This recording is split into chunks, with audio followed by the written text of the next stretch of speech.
Good morning, gamers. It is cat time.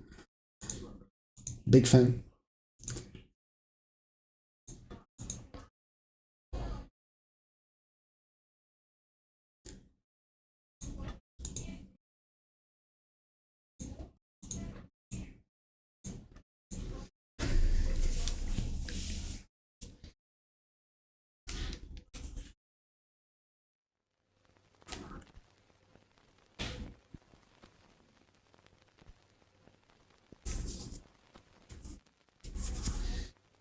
What the fuck did I do last time? I think I tried to get rid of the alligator guy in the bar. Mr. Streamer didn't add you on stream. Did he send you a request? Oh yeah, right, I wanted to talk to this guy as well. That's true. I got like rid of his wife. Mr. Nine is his name. I can add you once my calendar has like an open time slot. My secretary is on the way to get that solved.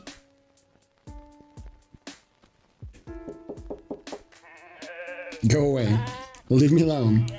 I'm not talking while that she-wolf is listening in.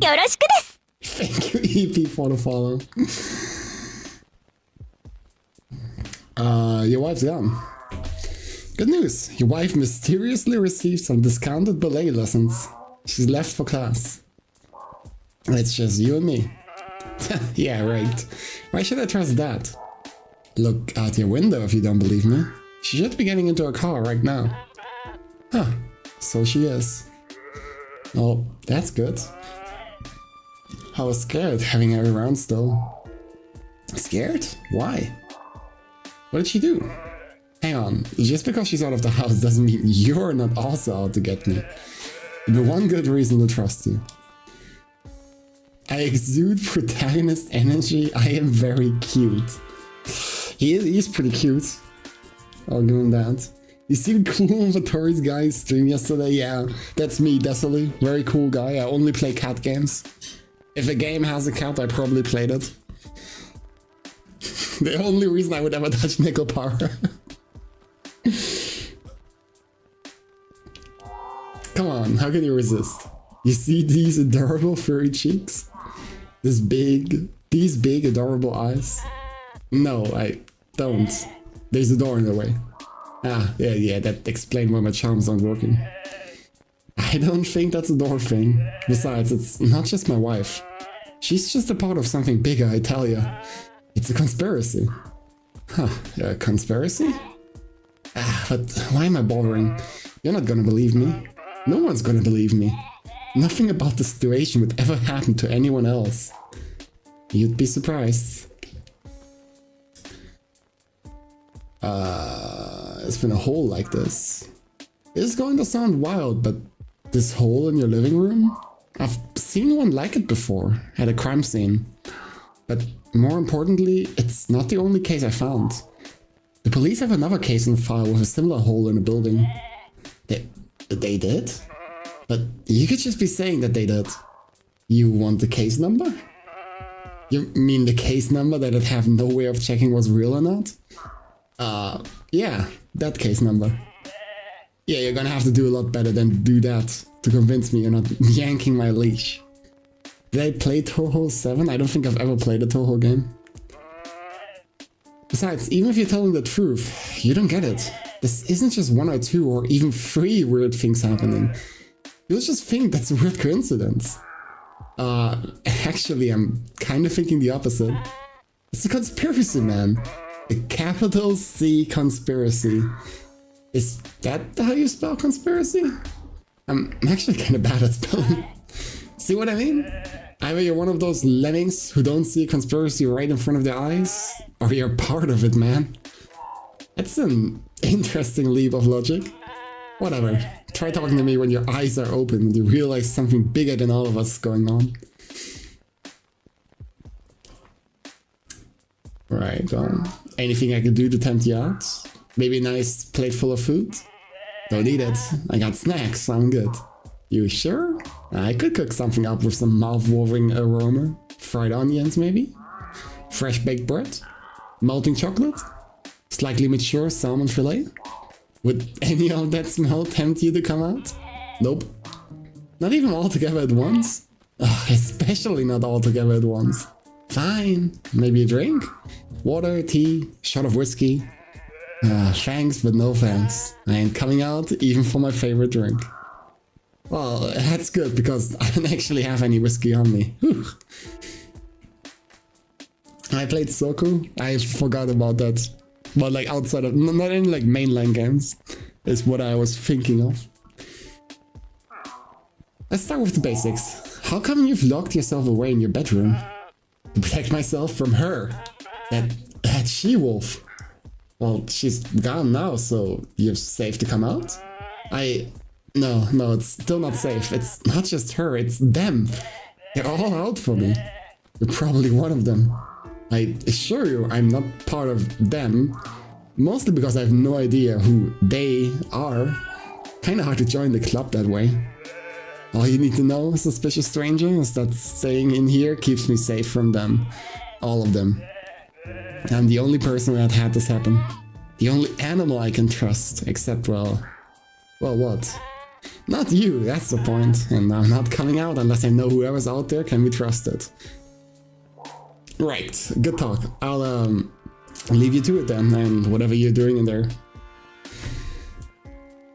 Okay, so I need to like either find somebody that's vouching for me, or I need to like convince him that I know about the cases. I'll be right back. And by right back, I mean sometime in the foreseeable future. Maybe.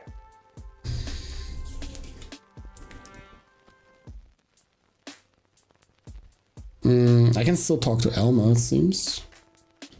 I don't remember why, but... And by right back, I mean sometime in the foreseeable future. Maybe. Oh no, I can't talk to Elma because of Scales.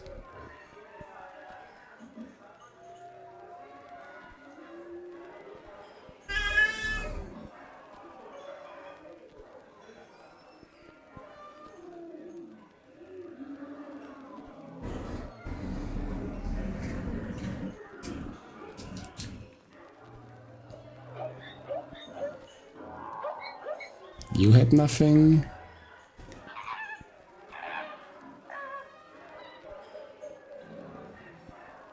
So glad I didn't say have a hard edge, so you wouldn't misspeak.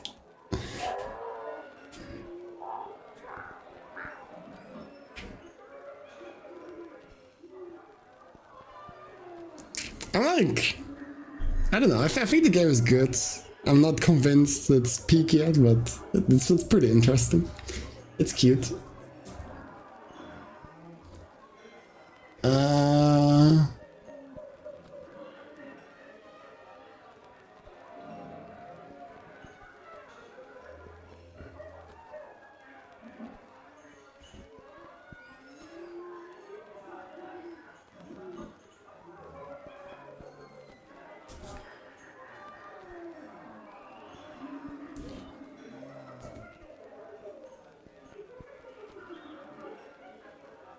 I assume she has nothing for me?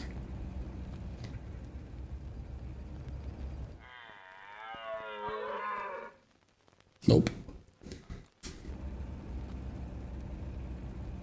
I am clueless what to do right now. This is not a walking distance.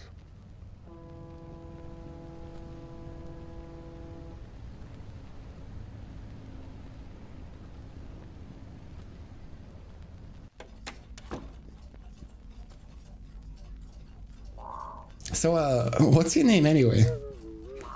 Who are you? Would it help if I asked who you are? No, it wouldn't. What is this place? How did I get here? Is there a train back into the city? Because I have places to be. You don't talk much, do you? Nope. Sorry, could you clarify that bit about saving the world? I mean, if it's that important, you'd think there'd be really clear instructions. There were clear instructions. Clear to you, maybe. Anything else you can tell me? I mean, if it's that important, you'd think there'd be... Oh, yeah, okay. Just repeated himself. I got confused.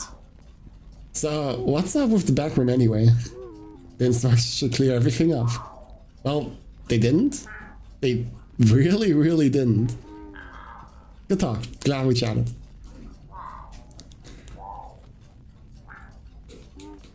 The hell is this? It's the cat. Cat Detective Albert Wild. Famous cat game.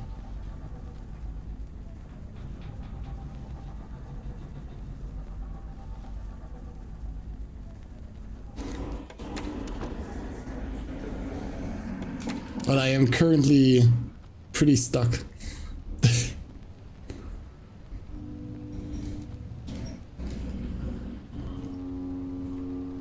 I like check out the dance studio again. This is not a walking distance. Oops. Oops. This is not a walking distance. It's not a walking distance.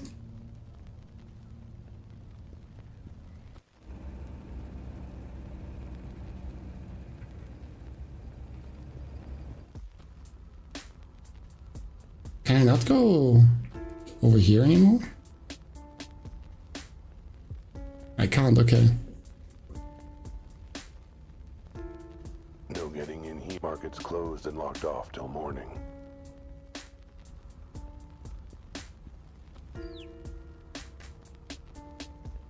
Thank you very much. Hello to you too. So this is where, you know, I'd have thought maybe I should rethink my assumption that Rudy's a successful bookie.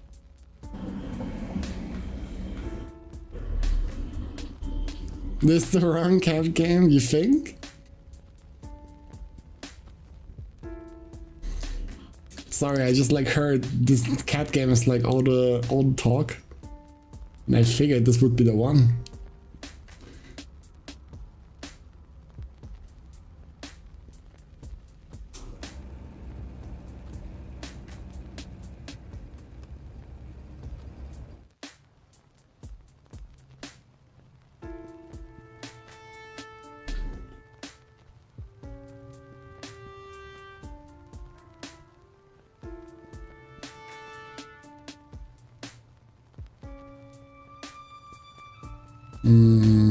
No new insights here either. You have nothing new for me? No.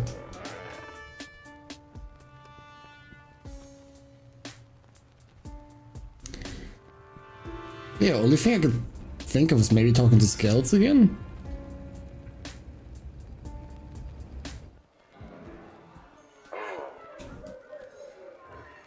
Oh, I can have a new option. I don't know where or why. Hey, Scales, is it? Did you hear? Sounds like the crocodile tears are having some trouble with the other gangs tonight. They might need your help. What do you know about the other gangs? Frankly, I'm surprised you knew about us. Well, I know that... Oh shit.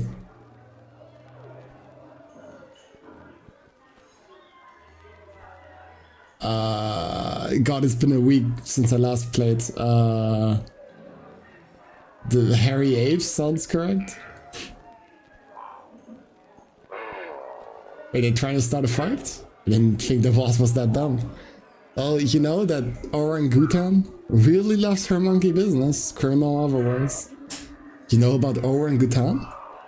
Which, in hindsight, is sort of funny and weird because she's not, in fact, a monkey now I think about it. I'd better head back and see what's up. Boss will probably need my help. Yeah, you should go. Your help might really help balance the scales. Get it? Scales? Because your name is... And you're... You know what? I'm gonna shut up now before you eat me. First smart thing you said, hold on, alright? Fine, I'm off.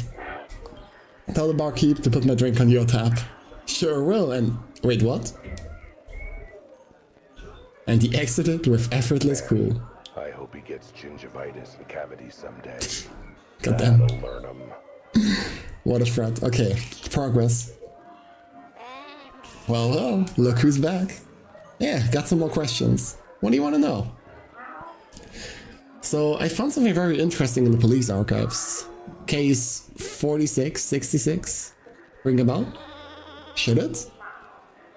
Considering it involves a mysterious cat, a hole, and 3 very interesting individuals, I figured it might. Tell me, do the names Dom the Dolphin, Orangutan, and Minky the Mink Jones mean anything to you? Fine, I know. Oh well, know of them at least. They were the buyers I was hoping to sell this collar to. But they're all gang leaders like Manny, aren't they? Between them, they're the heads of the city's criminal underworld. Now you're getting it. And now you know why I wasn't in a hurry to chat about it with a goon sitting nearby. But yeah, the whole underbelly of this town is in one hell of a state. The heads of the gangs are looking for those collars, and they're willing to pay top dollar to anyone who brings one to them. Collars? As in plural? Oh, honey, you passed elementary grade grammar. Honestly, no sass. I'm proud of you. But yes, that is how plurals work. So, one from this case, and one from case 4666, I assume? So, this, or whatever this is, happened twice? Twice? Oh, you sweet, stupid sex on legs. More like the police only caught it twice. It's happened way, way more than that. So, you say it happened more than once, but what is it? I don't really know the details, but from what I gather, they all involve some sort of weird cat appearing out of nowhere in random parts of the city. Huh, I didn't think I took any cases like this before. Not you, more like the dead cat. Real small, weird legs, although I don't know if all of them actually died.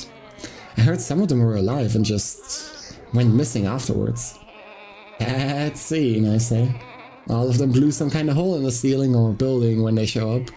And most of them had some sort of collar on them as well. Those collars are what's got everyone riled up. That's why the gangs are on the lookout for any random cats showing up, and why there's big bucks to make if you can bring them one. Hence why you went for it. I think I'm getting it, for once. Wow, a whole 2 times the police did their job? Don't be too impressed. It was pure luck both times that they stumbled on the cat before anyone else did. And, well, both times there were some strings being pulled to bury the case, if you catch my drift. Catching anyone's drift is against my religion, thanks. Also, what did strings have to do with anything? They're fun to bat around and play with, but pay off, sweetie. The gangs have their fingers, paws, hoofs and claws in the police pie. Clearly one of them made your case go away, so no one poked too deeply. Ha! Poking too deeply is my specialty. It's what stopped me from becoming a dentist. Or a proctologist. Thanks for that bad image. So, what have the gangs been doing exactly? Besides paying off the cops, you mean? Well, they've all been keeping ears to the ground, listening for any word of one of those weird cats showing up. So they're not the ones behind bringing the cats in the first place? I don't know, but they do seem to have a good sense of when to be on alert. Just not where. Either way, when they get wind of another, whoever runs that territory swoops in and clears everything out before the cops or anyone else notice. Unless, say, a plucky gal sneaks in to grab the goods before them. And how'd that go for you? Pretty bad. But you can't blame a girl for trying. The gangs might have an understanding about respecting turf, but that won't stop them from trying to get a leg up on each other. Or several legs, really. So, when they clear everything out, does that mean the cat too? Are they putting the poor kitties in concrete muffin makers? No idea. I take the cat with them either way. No one's actually seen any of the cats since then. So, yeah, bad scene, even for me. But I get the feeling that's just tying up loose ends. It's not the cats they're interested in. It's those weird collars of theirs. They're fighting tooth and nail over them. Makes me think there might be a separate buyer that they're all competing for. What I don't understand is, what's so special about those collars? Can't imagine why so many are trying to get their hands on them. Wow, for once something I know that you don't. So how long has this been going on for, with the cats and collars and stuff? Oh, months, darling. It's been a bad scene for a while. How has no one besides your shady friends picked up on anything? Surely I'd have noticed something after this long. Sweetie, you don't even notice when you have kitty litter on your butt. I don't think you're an expert on what does and doesn't draw attention. Besides, my shady friends like to keep things on the down low. They're very good at what they do. So then I guess the question is, if this has happened more than twice, how many times has it happened? A lot. Like 3? 4? High single digits? Try high double digits. And those are just the ones I've heard of. Might even be triple digits. My god, that's bad. I don't know if I can count that high. I only have 18 toe pads. Math wasn't my strong suit. I didn't think you had any strong suits. I mean, that suit you're wearing is pretty bad. So you're telling me that for the past few months, countless cats have been appearing in town through giant holes in the roof, only for the underworld gangs to show up and snatch them in their collars? More or less. Like I keep saying, it's a bad scene. Yeah, I know. You're not wrong though. Those poor cats. So noble, so adorable, so misunderstood. Are you talking about the missing cats or yourself? Remember, most of the missing cats were also very, very weird. Which applies to you too now that I think about it. Seems like my kitty case is just the tip of the iceberg. Another penguin and psych to health. Well, thanks Elma. This will help my investigation a lot. I'm not entirely sure how yet, but I'm sure it'll come up eventually. Well, that makes risking my life blabbing criminal secrets all worth it, if you might maybe sort of find it useful. Oh yeah, will you be okay? I mean, between that and the whole trying to snatch a collar from under Manny's nose, I imagine they might be mildly annoyed at you. Serves them right for not paying me what I'm worth. Besides, I've had a pineapple regret, which means doing things I'm gonna regret. Don't worry about me though. My wool might get dirty, but I know a good dry cleaner. And I always make the best of a bad scene. That'll be all for now, Elma. But don't go far. I might have other questions. Where else would I be but here, sugar?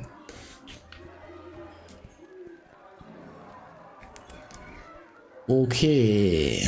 This was some good info, but not particularly sure what I do with the info. Maybe this is like enough for Mr. G.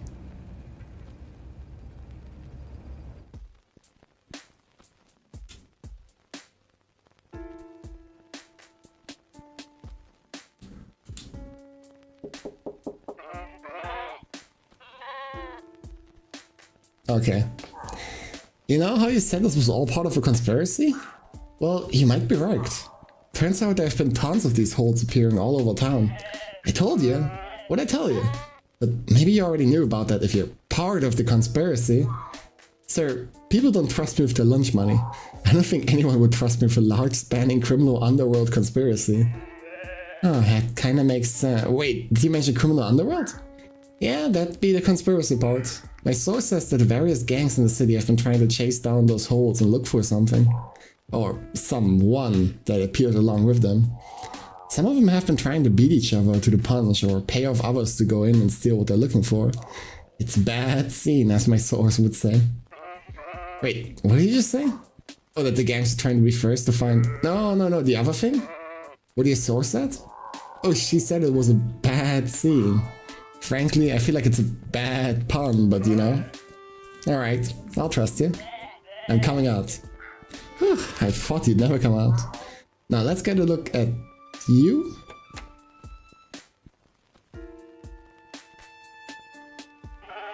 What's wrong? Is my wool messy? Sorry, I haven't had a shower in a month, so... No, yeah, you just look a lot like someone I know. Uncannily even. Like someone used the same model of a sheep twice. Oh, I'm sure that's just coincidence. There's no other reason someone would reuse the same model after all. Weren't you just complaining that I was treating the holes like a coincidence and ignoring the larger conspiracy? Now you're trying to say this is a coincidence? Of course, because it's completely different. It's not like this is something where special attention is being called to it or anything. But you are calling special attention to it. Anyway, now you see what I'm talking about. This is all part of the cult's machinations. The criminal underworld is at its grasping paw. Hang on, back up a minute. Before we start unpacking that, airport's worth of baggage. What does any of this have to do with your wife and why you were hiding from her? Aren't you listening? She's a member of the cult, and she's taking part in whatever foul kidnappings they've got going on. Maybe even murder. And you know this how? You want me to start with reading it in her journal, or start with hearing it from her victim's own lips? Oh,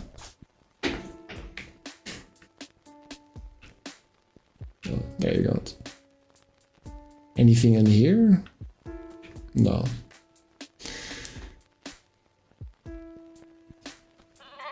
It's a relief to have someone to tell about all this. What do you need to know? Start from the beginning. Let's pace ourselves a bit. Start at the beginning. What happened the day you started hiding in your room? Well, it all started when Wilma headed off for her ballet recital.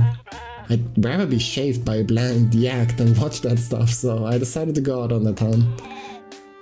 But before I could do that, let me guess, suddenly a hole appeared in the wall with a loud bang? Actually, no, the hole had been there for a week already. She'd said it was for the skylights she was putting in. I was drinking some water and accidentally spilled some. Normally I just wait for her to get home to clean it up, but after I kept slipping on the puddle while I got ready, I finally decided to mop it up myself. And it took me an hour to find the closet with the cleaning supplies because, you know, not like I ever used them. But when I opened it, I saw... What? Cleaning supplies? Well, yes, but I also saw him, her victim. What victim? What makes you say victim? What else do you call something or someone who's been kidnapped, tied up and stuck in a closet? Wait, back up. You're saying you found someone tied up in one of your closets? Yeah, that's what I just said. Pay attention. But not just someone, a strange, freakish creature like nothing I'd never seen before. Hey, I represent that move, Mark. Huh? I mean, it was a weird, small, four-legged cat, right? What? No, nothing like that. What part of never seen before didn't make sense to you? God, I'm amazed my wife hired you. Okay, so what was it if not a cat? He was pink, I guess? No fur at all, except on his head and chin. Stood on two legs, but a lot taller than me. Had the weirdest face I've ever seen. Yes, I'm the title holder no longer. So you found a creature tied up in your broom closet. How do you know your wife was the one who tied them up? Because he told me when I took the gag off? Wait, he was gagged and he could speak? That's usually why you gag someone, yeah? He begged me to help him, said he'd been trapped in there for at least a few days. Let me guess, around the time the hole appeared? Did he say how he got there? Well, yes and no. He said he appeared in the apartment somehow, which didn't make any sense, and when I asked him to explain, his explanation made less sense. But when I asked how he got in the closet, he was very clear there. It was my wife. My perfidious partner, my suspicious squeeze, my... Mr. G, focus. How did she manage to overpower him? He said that when he first appeared, my wife was there in the apartment. Apparently she reassured him, explained some things, made him some tea to calm down. But the tea tasted strange and he fell asleep, only to wake up in the closet, gagged and bound. I knew the tea was bad, but I had no idea it was that bad. You said that you were able to tell your wife was an evil kidnapper cultist from her journal? Well, sort of. It's also her day planner, you see. And her to-do list. She also calls it her manifestation diary. I get the picture. So wait, you read this thing and somehow between her grocery list, 5-year plan and dream diary, you got mad hostage-taking cultist out of it? I mean, it wasn't difficult. She put down cultist meeting in her day planner. Huh, not the smartest cultist I've ever heard of. You sure she didn't write client meeting in really bad handwriting? No, that ends up looking like diet meeting. Let me tell you, the day I asked how the diet meetings were going was not a good day for me. Well, what else did this creature say to you other than, help me, get me out of here? I mean, there was a lot of that, a lot. And of course there was when he told me about what my wife did, but everything else he said was weird. Right, you said something earlier about his explanation of appearing was weird and made no sense. What did he actually say? Honestly, I didn't understand a word of it. Something about orbity-blorbity electrons and moron particles and spinning quintet numbers. That sounds less like an explanation and more like me when I'm drunk. Did this creature have a name? He did! What was it again? Humdinger? Shoe digger? Let me think. Oh, Schrödinger! That's it. Heck of a name. I feel for the guy. My last name is Gesundheit. I didn't sneeze. See what I mean? Anyway, poor guy seemed kind of freaked out. Though, more about the closet thing than anything else, weirdly enough. Ah, yes, because everything else seems so run-of-the-mill. Did he say anything else strange? Well, now that you mention that, he did keep asking about his cats. Creature in your closet claiming your wife drugged him and tied him up. I imagine you had some reaction to that. Well, my first reaction was to try and find something to drink. Oh, that was kind. Water for the prisoner? No, whiskey for me. Then while I was chugging, he started begging me to keep something safe for him to make sure my wife didn't get it. Between that, how big he was, and how weak he was after being trapped in here, I figured I needed help, so I went to my neighbor to ask for help. And did they? Well, see, that's the thing. When we got back, the poor thing was gone. Just vanished out of the closet entirely. No trace of him. Could he have just escaped after you untied him and left the apartment by himself? You did untie him, right? Knew I forgot something. So, if he was still tied up, then someone must have moved him. Either your wife or someone else. Either way, my wife had something to do with it. After we found the closet empty, I read a journal and, well, yeah, that was when I locked myself in. So you didn't suspect your wife of being a cultist or kidnapper before any of this? Nope, only suspected her of having bad taste in entertainment. I mean, ballet? Really? All froofy jumping and pointy hoofs.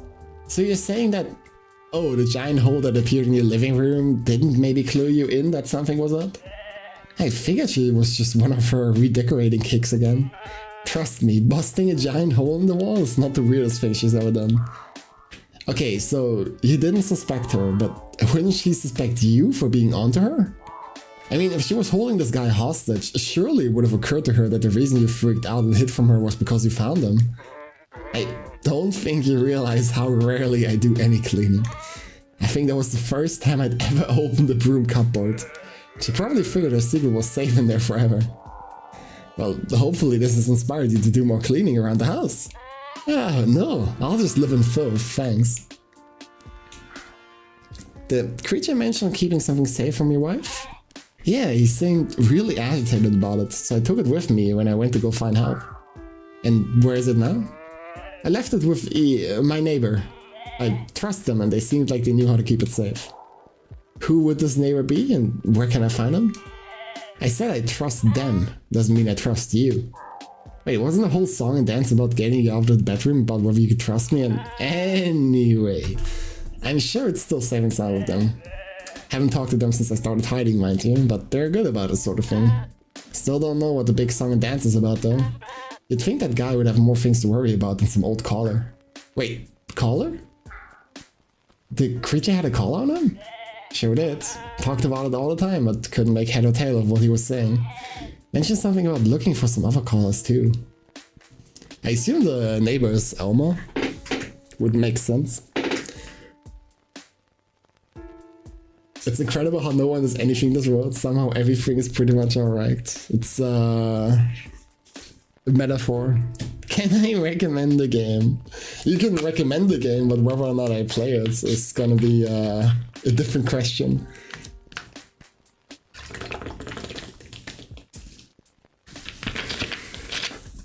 Please play Outer Wilds. It's like one of the games I'm interested in by myself already. But I got other games I want to play first, and I also got a queue of games that other people want me to play first. But it's on my radar, I know about it.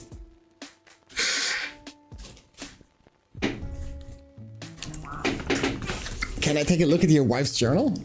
I'd like to see what's so suspicious in there.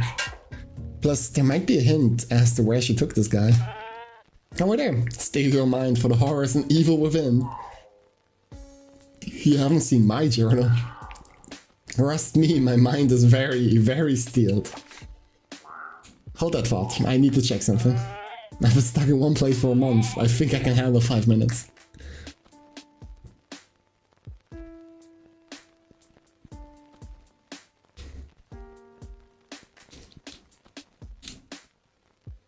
Is the journal in here? Wait, there it is.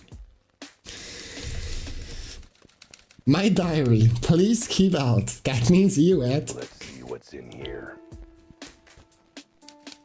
Today's schedule.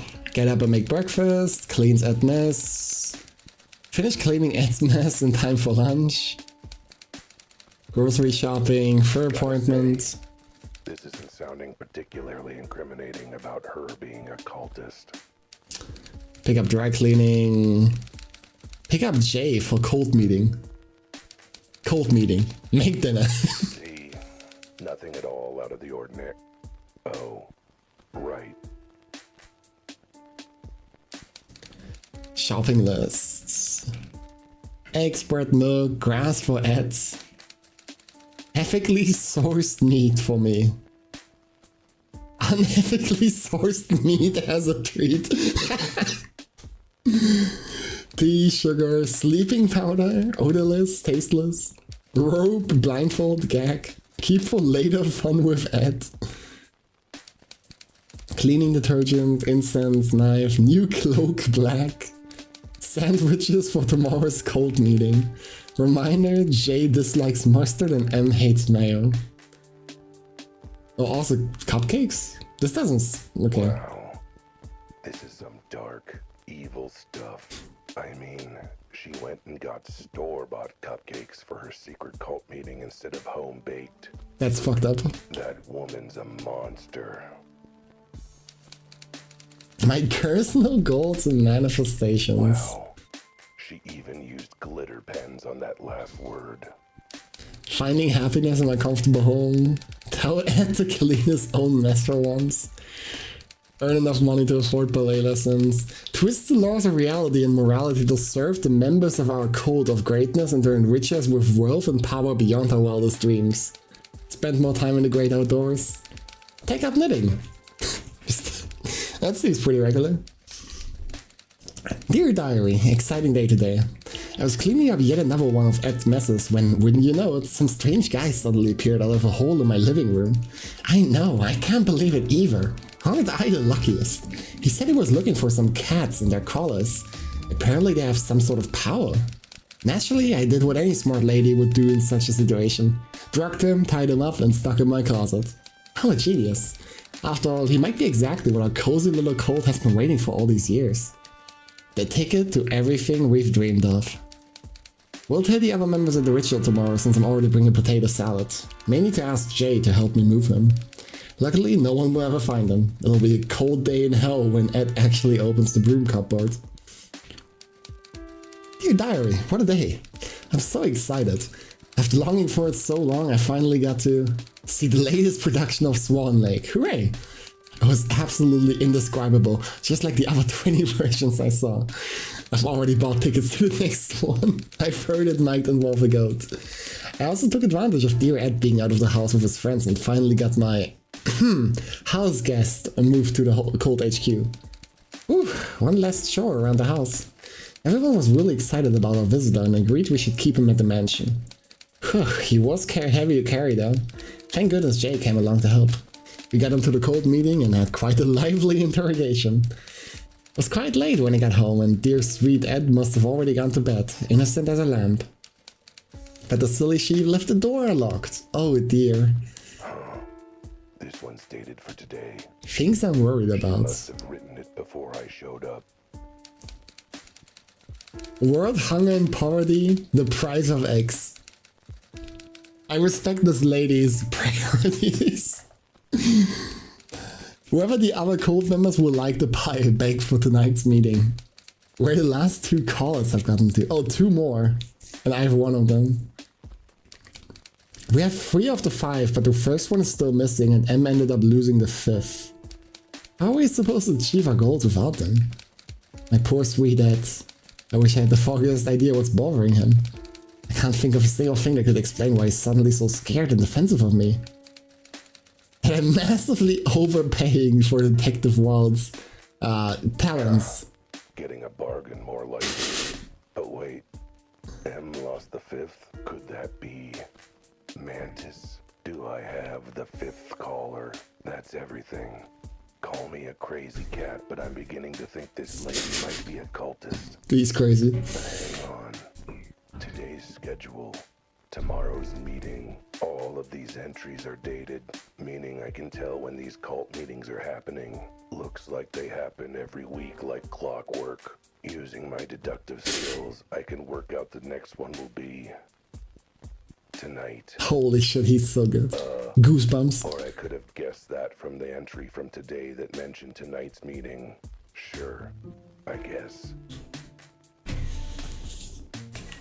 Alright, thank you, Mr. Ed, Mr. G. It's a relief to have someone to tell about this. Finish reading your wife's diary. It's a lot longer than the books I usually read. Not even any pictures. I thought the writing was subpar, and never mind that, you idiot. What about the proof of her crimes? Did you see? Oh, yeah, it's my professional and experienced opinion that your wife is totally a cultist, yep. And how much is my wife paying you for these amazing leaps of insight and intellect? Never mind that. The journal mentions some sort of meeting she goes to regularly. Do you know where that might be? No clue. Okay, do you have any idea about this J character? Seems to be a culty friend of your wife. No idea. Do you actually know anything about your wife's personal life at all? Friends, pastimes, hobbies? No, why would I bother staying updated on all that? She's just my wife after all. I'm beginning to think the two of you might just deserve each other. Alright, well, I've got to figure out how to crash a cult meeting. Now you're out of your room, you might want to get somewhere safe. Then have to tell me twice. This whole thing is definitely what I would call a bad scene. Huh, you've given me an idea. I never thought I'd say this, but I might actually have to go talk to the cops.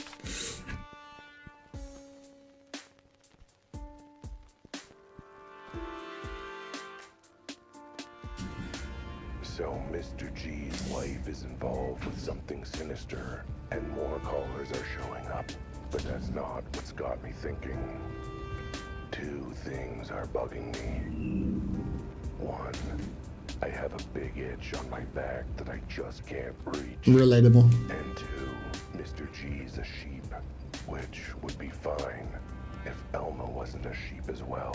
That's too many sheep in one case. Something's not adding up. And since I suck at basic math, I'm gonna go talk to Betty. She at least can count above 10, I think. Impressive. Well, look who's back. I still can't help you, you know? Does that mean you can help me? You can't help me? Or you can't not help me? It means I clearly have to pick a simpler code. One that your tiny brain can actually wrap around. Well, either way, I'm here for something you can help me with. Or can help me with, whatever. You've got records on everyone in the city in your file cabinets, right? I need to check up on someone relevant to the case. Huh, sure, I suppose. You're just lucky my files are organized. What's their last name? Would he have one for Schrödinger? I mean, I'm trying to look it up for Gautier, but might as well ask about Schrödinger. Actually, do you know of anyone called Schrödinger? Hang on, I think I know that name. Let me check our records.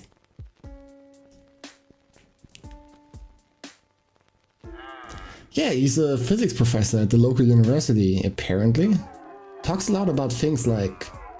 well, things my underpaid police mind doesn't understand. Entanglement, wave mechanics... let me guess. He's been missing for the past, say, month or so? No. He's been out of town, attending some sort of big wig seminar about physics. Likely story. Probably just a cover for him being missing while he was actually trapped in a wolf's closet with a gag in his mouth. Interesting theory, but considering newspapers have had pictures of him for weeks with headlines like local university professor amazes international community with lecture, it'd be pretty hard to explain. Which, of course, you would have known if you ever read the newspaper. I just glance over it for the classifieds in the comics. Those are the only important bits anyway. Still, that's strange. If Schrödinger has been out of town with an airtight alibi, who's the guy in the closet claiming to be Schrödinger? Beats me. Maybe ask him? Can't at the moment, but maybe someone else can fill in some blanks. Would you look up... Is a sheep who may be related to this case? Alma Gautier? The female name? I'm amazed you met a woman who could tolerate you for more than 60 seconds. Hey, I've got plenty of female friends.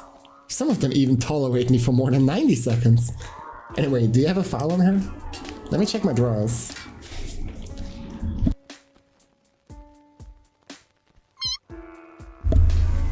Yo, good on my parents. And, oh boy, I sure do have a file on her. I've got a list of crimes here, down to my hoof. Like what?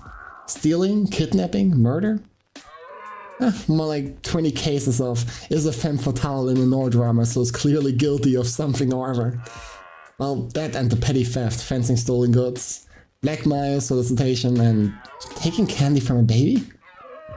The witch! Did Miss Wolf kill her husband? No, husband was still safe in the room, but he got out now and we like interrogated him. And we got like a hold of the wife's diary, where she just literally says she's a cultist. And now we're like trying to find out where the cultist meeting is. She's got a diverse portfolio of skill, that's all. Don't suppose she has any relatives, does she? Say, I don't know, a brother? Ah, it says unknown, as Gautier. What does that mean, as Gautier? As compared to what? A Yorkshire Terrier named Steve? I mean, you're not totally wrong. Wait, I'm not? Man, Elmer, sorry, Steve pulled a fast one on me. I didn't even notice the wagging tail. No, I meant more that she's gone by another name before Gautier, according to this. Looks like the first thing we have on file for her is a petition for a legal name change. Gautier is what she changed it to. What? Why? Apparently the legal reason she wrote on her form was, my original family name is bad. How bad? Apparently her original family name was Gesundheit? Wait, Gesundheit? That's the same last name as the other sheep I've been talking to. They must be related or something. If this is one of your all-sheep look-alike things, Al, I swear to Salt Lakes. No, I think I'm onto something. Look up. Look up Gesundheit. What does Gesundheit mean? Bless you. Although they spell it wrong. It's like spelled with an S instead of Z. Hey, didn't sneeze. Ah, yes, I know, that's just the last name. And we've already done that gag to the death. Look up files for any male sheep with the name Gesundheit. Well, I guess Gesundheit, guess Hundheit, gets... I think that's enough to work off of all. Frankly, it's much more than you usually give me to go off of.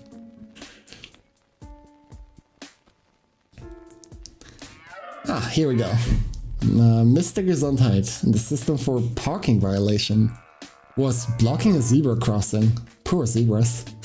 Such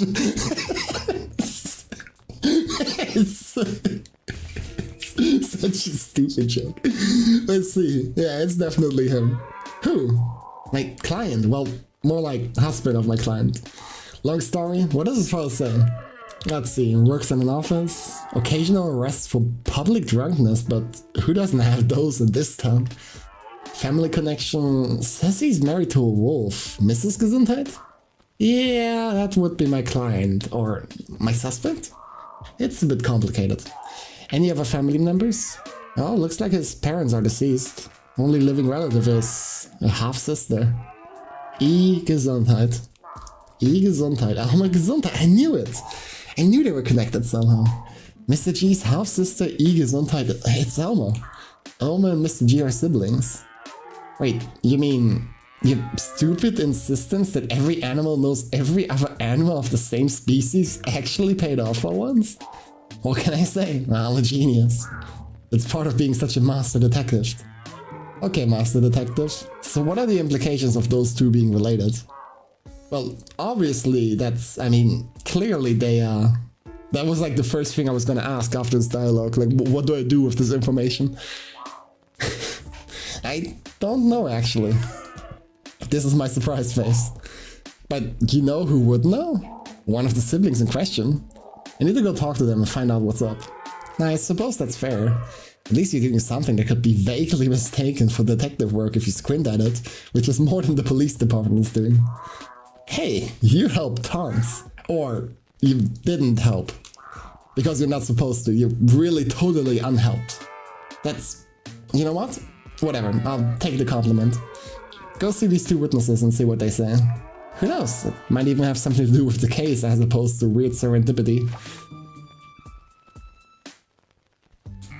Who's the weird serendipity? Are they one of your coworkers? Please just leave while I still have a small and temporary wisp of respect for your intellect. Oh, there I go.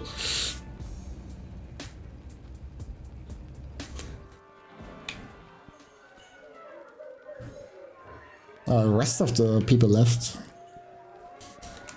Mr. G? Oh, hey, look, I know this looks bad, but I can explain.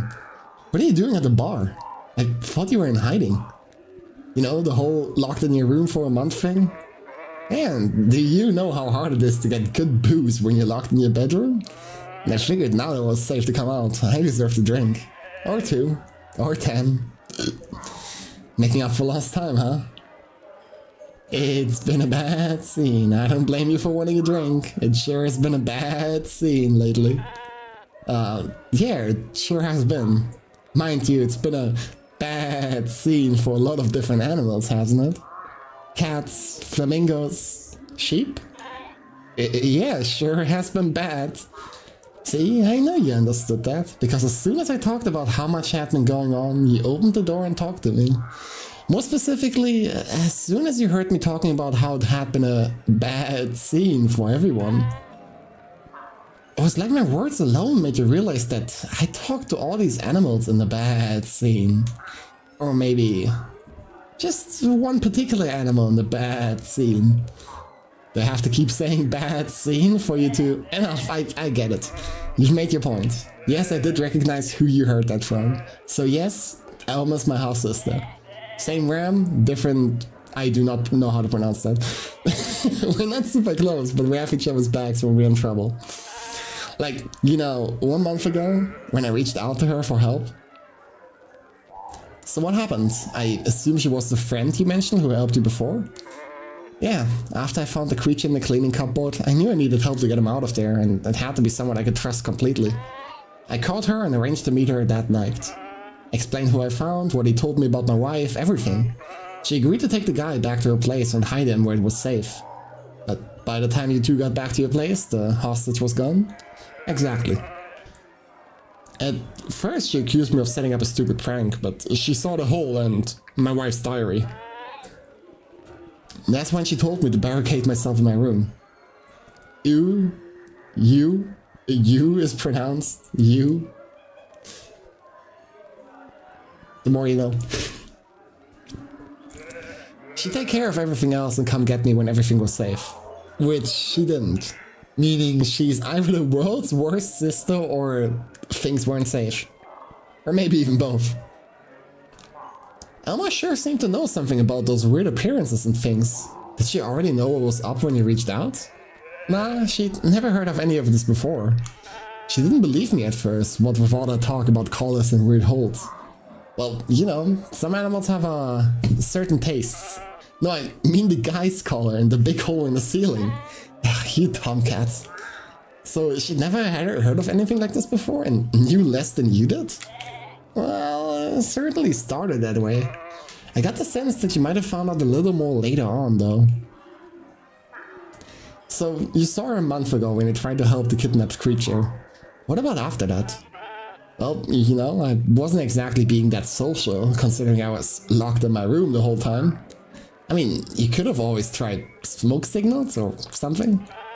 Nah, but I did manage to sneak out of the room once to call her while my wife was out. I was thinking she might be able to spring me free, but she was in a hurry. All she managed to ask was whether any more callers had turned up. Said they might be worth more than we thought. That certainly sounds familiar. I assume you hadn't. Like I said, locked in my room. She said that for now, that might be the safest place for me. Apparently it was a bad scene out there.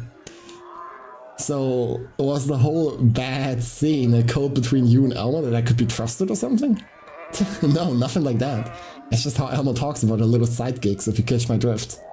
I'm physically incapable of catching drift, but I can at least smile and nod as if I understand. That's enough for me.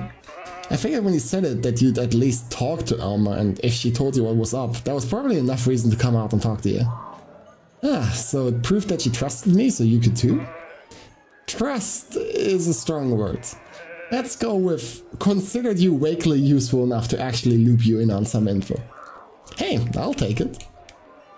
Is there anything else you can think of about her involvement with the case? Anything she told you before or after? Anything you told her? Mostly just told me to keep myself safe and she'd keep the caller safe in return. Wait a minute. Back up. Little further, just to the left, there. She's got the closet guy's collar? Yeah, he was adamant that it was important and needed to be kept safe, so I brought it with me when I went to ask for help. After he vanished, I gave it to her for safekeeping. Didn't want my wife to find it after all. Well, I've got good news and bad news. Good news is, your wife probably won't find it. Bad news is, that's because I'm pretty sure Elma sold it to some lowlifes. Actually, I asked about it when she called and mentioned the collars were worth money. I asked if she'd already sold the one she had, but she said she wanted enough dough so we could both skip town together in style. And apparently who was buying these collars would pay way more if she could offer a full set of them. So you're saying she still has that first collar? Oh boy. It's all coming together in my head. In a pretty jumbled mess that I can't make head or tail of. I think I'm gonna have to talk to your sister. Do you know where she is? I mean, if she's not here at the bar, she'd be at her apartment this time of day. Can you give me the address? I never managed to charm her into inviting me back to her place. How utterly unsurprising. Still, if she humored you enough to fill you in on her little collar con, I suppose I can humor you with her address. Go tell her I'm out, will you? Like, things are moving. I should have known. Should have known the minute that dame started looking sheepish. Like a sheep. Well, I mean, she always looks sheepish. She's a sheep. But she's wrapped up in this case tighter than my belt after Christmas dinner. Which would be pretty tight. If I wore a belt, I think it's time she gave me some real answers. Ideally spelled out in small words, with a helpful diagram. Maybe with puppets. That would be helpful, yeah. I do love puppets. Alright, Della. The wool's out of the washer. Time you give me some clear, clean, organized answers. It's now a bad time. It's always a bad time when you're involved, darling. It's almost adorable, to be honest. Elma, are you alright? Perfectly fine, Phoebe. Though I wish I could say the same for my apartment. How am I supposed to project aloof elegance like that? What happened? Not entirely sure. I was out on the town and found my place like this when I got back. Let me guess. Is this Mantis' calling card? Or is it one of his nefarious friends? My word, look at you, saying things that are actually halfway intelligent and on point for once. Why, thank you. It's definitely a skill and not a lucky guess. Just like it was skill and not luck that I ended up meeting your half-brother. Ah, right, that. My, you've been busy. How is that, by the way? Out of his room and at the bar, getting drunk. No thanks to his deadbeat sister leaving him in there to rot while she makes off with all the valuables. That's not exactly what happened. I can explain. Oh, thank God. Oh, thank you. I figured all this info out, but I have no idea what any of it means, so I need someone to tell me. That's all I know and benevolently tolerate. Here you go. Come talk to me while I get things cleaned up a bit.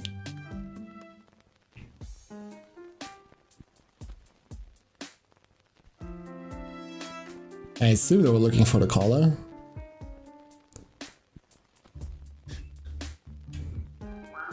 Oh hey, I recognize this type of cabinet. I've got one just like it in my office. Oh really? How interesting. Yeah, I use the secret compartment to hide my boots. Do you want something to drink while I'm here? No, that's fine. I'm perfectly fine. No drinks, please. Or anything else from the cabinets. Okay, I assume this is where the collar is.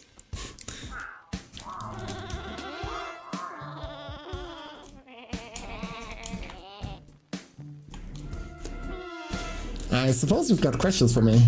You could say that.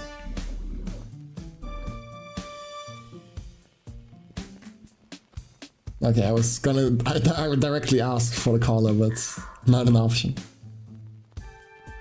Let's start at the basics. I'm good at them. Well, middling. I want you to tell me how you got tied into this. I heard Mr. G's version, but I want to hear yours, see if it lines up. Also, I could use the refresher, that was like 10 minutes ago. Fine, it started about a month ago. I was minding my beeswax when I got a call from Ed, my brother. He was frantic. He had to come around here and meet in private. When he got here, he explained that he found some guy tied up in the cleaning cupboard, that the guy had appeared through the hole in his roof and that his wife had trapped him. Did you believe any of it? I mean, I kinda wouldn't put it past his wife. Real wolf in sheep's clothing, you know? But the rest seemed pretty far-fetched. Especially when we got to his place and the closet was empty. I figured he was pulling the wool over my eyes. What convinced you he was telling the truth? Well, for starters, how terrified he was. My brother can't act to save his life. But mostly what convinced me was reading his wife's journal. It matched her handwriting and his story. That was when I freaked out and told Ed to lock himself in his room. I was worried his wife would do something bad and I wanted him to be safe. Why not ask him to come stay with you instead? Wouldn't he be much safer here? Have you met my brother and seen how he cleans? My partner would look worse than it does now. Besides, his wife would have been way more suspicious if he left like that. Yeah, not like she was suspicious that her husband suddenly locked himself in his room for a month with no explanation. That's not suspicious at all. Look, I panicked, okay? At least it was safe while I found a way to get us both out of town. Speaking of safe, what about the collar? Did he give it to you for safekeeping? Yes, he did. He said that the guy in the closet said it was very important and that he'd pegged Ed to keep it safe from his wife and their weird cold brunch group. Ed didn't know what was so important about it, but he felt he owed it to the guy and I figured I'd humor him and help out by keeping it safe. Let me guess. He said yes because he knew the gangs were looking for them and paying big money. Wrong, as usual. The gangs hadn't said a word about the collars. This was the first I'd ever seen or heard of him. I took the collar and hid it, just for my brother's sake. It was only later that it became clear how valuable it was. So you told Mr. G to hold up in his room and took the collar with you.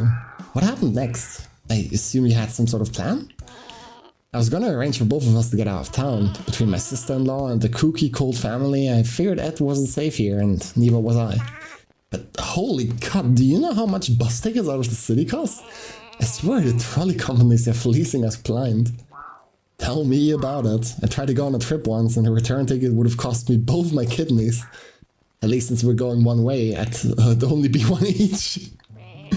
Well, I like my kidneys where they are, thanks. Besides, that's just a crappy bus. A lady like me has to travel in style. Plus, you know, we'd need money to set ourselves up in wherever we move to. So we couldn't go anywhere until I scored some funds, and on a lounge single salary. You get why it took a while. Let me guess, that's where the collar came in? Sort of. Like I told you before, I started hearing chatter in the underbelly about the gangs looking for collars like the one I had. I put two and two together and realized they'd want mine too. And I did consider just selling it and getting clear. But then I realized they weren't just looking for one, but for as many as they could find. So you got greedy. Sorry, I had an idea. Look, selling that collar would have gotten one of us as far as Dogbuttville, middle of Dogsbutt. Like I said, highway robbery. But selling a set of collars could set us both up for life. So yeah, I held onto the one my brother gave me and I started looking for opportunities to grab a few more if I could. Figured I could collect a few, then sell them all together for big bucks to the highest bidder. Except that man does put a little fly in your ointment. Darling, I don't use ointments. This is all natural glow. Should have known your rule was dirty, Alma. You lied to me. Firstly, that isn't a question. Secondly, when? All that stuff I told you about the gangs looking for calls was the honest truth. You didn't tell me that you had a brother. You didn't exactly ask about my family tree, sweetie. You were too busy being smug about pineapple regret. Besides, why would I mention him? It's not like I had any reason to think he was relevant to the investigation. You mean, other than the fact he found a hole in his apartment like the one in my case, met someone with a collar like the one in my case.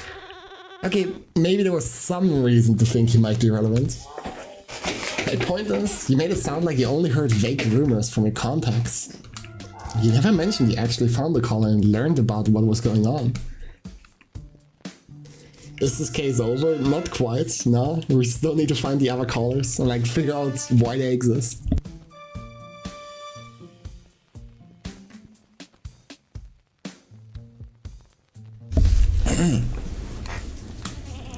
And my point is, my brother was trapped in his apartment by that wolf of a wife and a cult of kidnappers. I wasn't about to put him at risk by sharing more info than I had to, particularly not in the middle of a public bar. Still, I'm not sure if I can trust you. Don, I try to contain my disappointment. You didn't really answer the earlier question properly. Do you have any idea who broke in and did this? My non-existent monies on Mantis and his cocktails. They were the one who caught me with the collar. I wouldn't be surprised if they suspected I might have another. Not to mention, you know, someone happened to start asking me questions while one of his goons was staking me out. Really? Who was that? They might be relevant to the case. Oh, you mean me. Oops. But are you sure it was Mantis's gang? Could have been one of the other. Or maybe even the cult that Mrs. G is part of? Other gangs might be possible. Gossip spreads in the seedy part of town. If they heard about me trying to steal from Mantis, maybe they thought I had stolen from them too. As for the cults, maybe? I don't know much about it other than a diary. How would they know that I was involved or where I live? Right? It's not like your sister-in-law is part of the cult or anything. You know, every now and again you say something smart and I don't like it. Well, I may not know who's behind it, but I at least have a lead on finding the animal who actually broke in and tore up the place. You do? How? Whoever was here got sloppy and left their hat behind. It's definitely not one of my hats, or Ed's, or his wife's. So all I have to do is go through the couple million animals in town and figure out whose hat it is. Easy, right? Interesting. Mind if I take a look at it? Might be able to identify it or find a way to track its owner. I really doubt that, but knock yourself out. It's over there in the middle of the mess. So, what started the gangs all hunting for all these collars anyway? Let me guess. You wanted cash, so told them about the one you found and convinced them they'd be valuable? Cowling, you do well as a fiction writer. Except for, you know, the whole being unable to spell and string sentences together thing. No, I didn't tell a soul about the collar. Trust me, they started talking about this code perfectly fine without my help. And when did that start? I'd say within about a week or so of when I went to my brother's place. In other words, within a week of the cult removing the closet guy out of your brother's apartment. Think it's connected? I kinda hope not. I don't like the idea of the criminal organizations of this town working for a weird kidnapping cult. Anyway, they only said that the collars were incredibly valuable. I haven't gotten the foggiest why they would be. I've got my thoughts on why.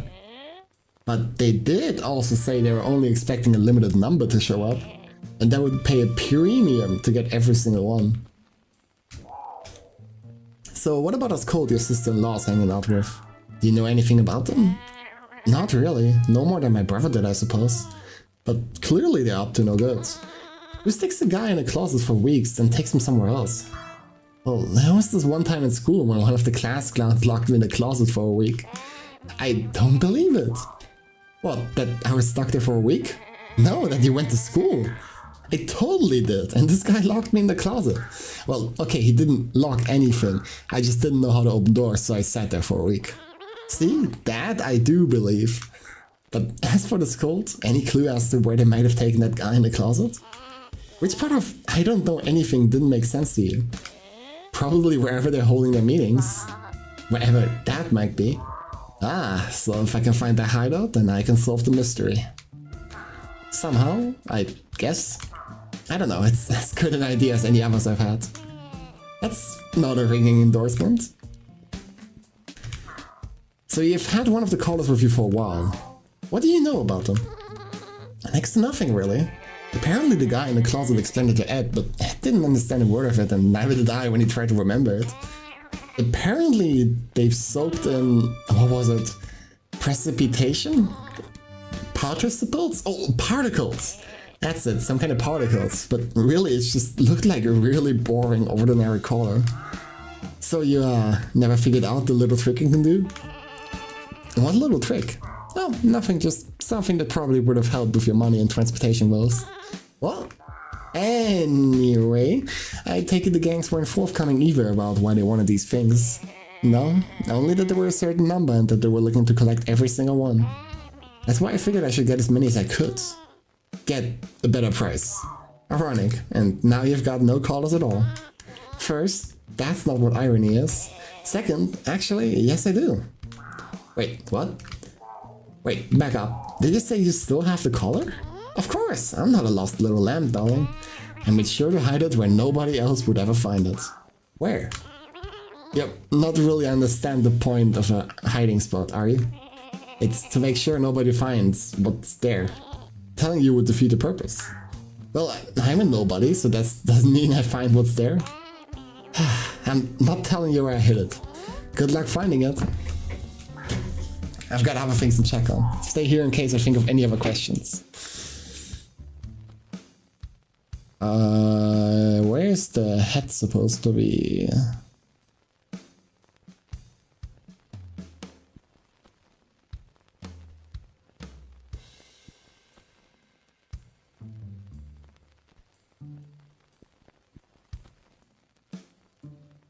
Oh, there it is. Elma's right. The thief did leave a hat. Isn't that one of the crocodile's head? Not a particularly stylish one either. I call it the Cow Pat Special. Hang on. I've seen this hat before. I've seen someone wearing it. You ain't. Oh, it's the pigeon. You ain't got time to chat. What's been asking for you on the regular? It's on the tip of my tongue. Almost got it. Grab whichever paper you want. Knock yourself Wait out. a minute. It can't be. Oh, the pigeon is part of the cult.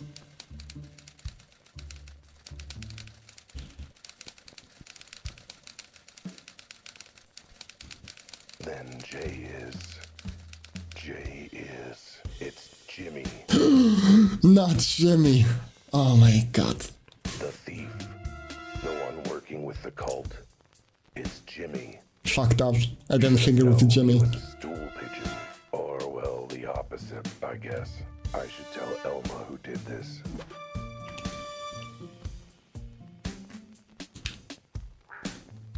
No sign of those colors. Boy, searching is thirsty work. Yeah, I imagine with this. Mind if I get a drink? I could use something strong. Well, as you can see, there isn't any booze in the cabinet, so I can't really offer any. Oh, but I imagine you've got some in the secret compartment, right? What secret compartment? Oh, I have the exact same cabinet in my office, and I keep my booze in the secret compartment. The secret compartment where I keep all the stuff that I don't want anyone to ever find. Anyway, let me grab that drink. Wait, this isn't booze. This is just the collar you were hiding. Yeah, I thought you already had that figured out. We're just coming up with an excuse to get close and open up. Yes, that is exactly what I was definitely trying to do. Definitely wasn't just trying to find the secret booze stash. Well, it doesn't matter. I'm not letting you have that collar. Ed told me to keep it safe.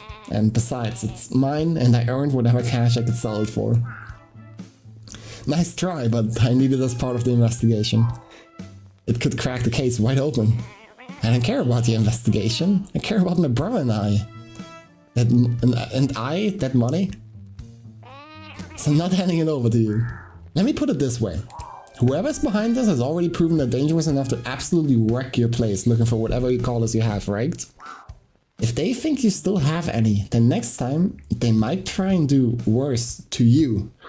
Maybe wreck your face or worse, your wool. They wouldn't dare. Between criminal gangs and kidnapping cults, I think you know they'd absolutely dare. And you know, blood doesn't wash out of wool. But cat fur? Totally washable. Everything licks clean off, baby. If I have the collar, I'm the one they'll try to kill. Well, why didn't you say so? Take it. Not going to lie, I thought it was gonna be harder to convince you than that. What can I say? You sweetened the pot a little. Besides, I can always grab it back off your corpse. I have experience with that. I just don't know how the stupid collar is supposed to help with the investigation. I'm not quite sure either. Though I know one way one collar can be useful. What's that supposed to mean? Oh, nothing. Don't worry about it. I just have to figure out how it might help. And I'll keep this one safe in the meantime. I suppose you've got questions for me? You could say that. Elma, I recognize the hat. It's Jimmy's, and he's working for the cult. He's Jay in Mrs. G's diary. Jimmy? Wait, you mean Jimmy at the newsstand? Huh, now that you mention it, he does always wear hats like these. Why, that little creep? I'm gonna show him a bad scene. Yeah, not going to be impressed about my awesome detective work? I think I'm too much in shock to totally wrap my head around it, honestly. Well, how about this? You shouldn't go after Jimmy. Okay, we've looped back to stupid again. This is familiar to territory. What I mean is, he's our best link to the cult. The journalist said they're having another meeting soon. It's guaranteed he'll have to go back and report how this break-in went, right? That's my chance to follow him back to wherever this cult meets, get the drop on them, hopefully save Closet Guy from the clutches, solve the mystery of the collars and cats, and save the day. This doesn't sound as much fun as punching him in the beak. Besides, how are you going to follow him back to his cult lair? Why, with my feline skills of tracking and stealth, surely. Okay, maybe a plan B might be a good idea. Maybe I could convince him to take me with him? How? What are you going to do? Try and trade my hard-won collar to him so he'll bring you along? Oh, don't be absurd. I wouldn't use that collar to get to him. But wait, what if I used a different collar to get to him? I've got it. I have a foolproof way to get myself instantly to this cold place once Jimmy gets there. You do? How? I'm not telling. This time, I'm gonna be the one with all the secrets. Doesn't that annoy you? Now the shoe's on the other paw? Not particularly, darling. That would involve caring, which I don't. Well, fine then. My plan was perfect. Get my collar on Jimmy somehow.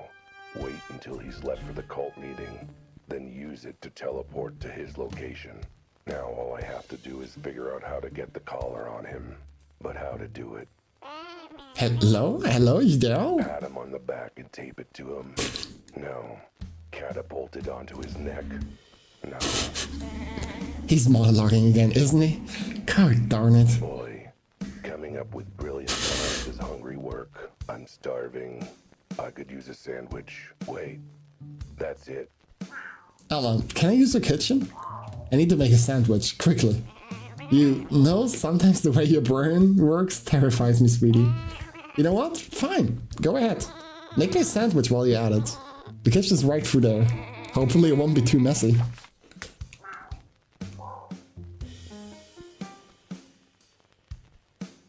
Bread. If there's one universal truth among animals, it's that everyone wants a sandwich when they're hungry. It's true, it's true. And that means it's true for everyone. That's also very true. That's always how it works. Besides, Mrs. G's diary mentioned making sandwiches for a cult. So there's no way Jimmy's gonna turn down a sandwich, not even one with a secret ingredient. The secret ingredient being my collar. Holy shit. Goosebumps again. All I have to do is wait for him to take the sandwich with him to the cult meeting, and then teleport there and nab them in the act.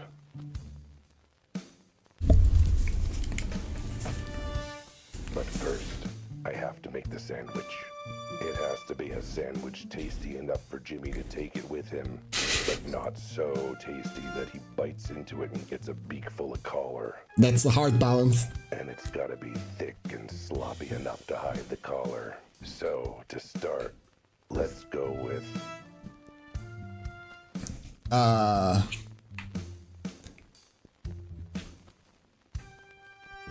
Tons of everybody likes mustard, A right? good sandwich always has tons of mustard. And by good sandwich, I mean sandwich that I like. Of course, Mrs. G's diary did mention that Jimmy disliked mustard.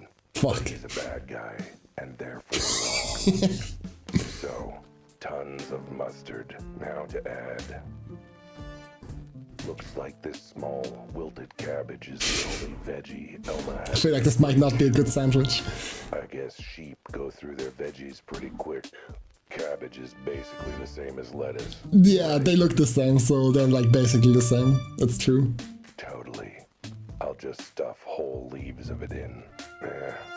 I'll put the whole head of cabbage in, just to be safe. It's small. It'll be fine. Now, next. What self-respecting pigeon is gonna turn down bread and bird seed? Nobody could. In fact, maybe I should put in an extra slice in the middle. You know, bread sandwich. That goes hard. I should try that next time. Jimmy's gonna love it. Maybe a few extra slices just to be sure. Next, I'll add... Okay, just have to smoosh my collar in the middle of all this bread and cabbage and mustard. I guess this would count as adding collared greens. This is not how I expected that to have to go. As tons of mustard, it can't be bad. Well, I don't like green stuff. funny. So, because I don't like green stuff, other people don't like green stuff either. Job, internal me. Alright, sandwich is all ready to go. Now I just have to get it to Jimmy. There's nothing else I have to do here. Al, sweetie, have you made an extra sandwich for me yet? Okay, one thing I have to do. I think there's enough bread and mustard left. I've left enough for Elma's next lunch. I'm sure a wilted cabbage leaf, a half slide of bread, and a dollop of mustard is enough, right? Yeah. I suppose we got no. Here's a sandwich. Here, I made an extra sandwich for you, like you asked. This isn't a sandwich, it's 3 slices of bread glued together with mustard. Sounds like a sandwich to me. How old is this lettuce? Wait, is this cabbage? Where did you find all this stuff? Oh, it was all in that handy sandwich making kit on your countertop. The green bag.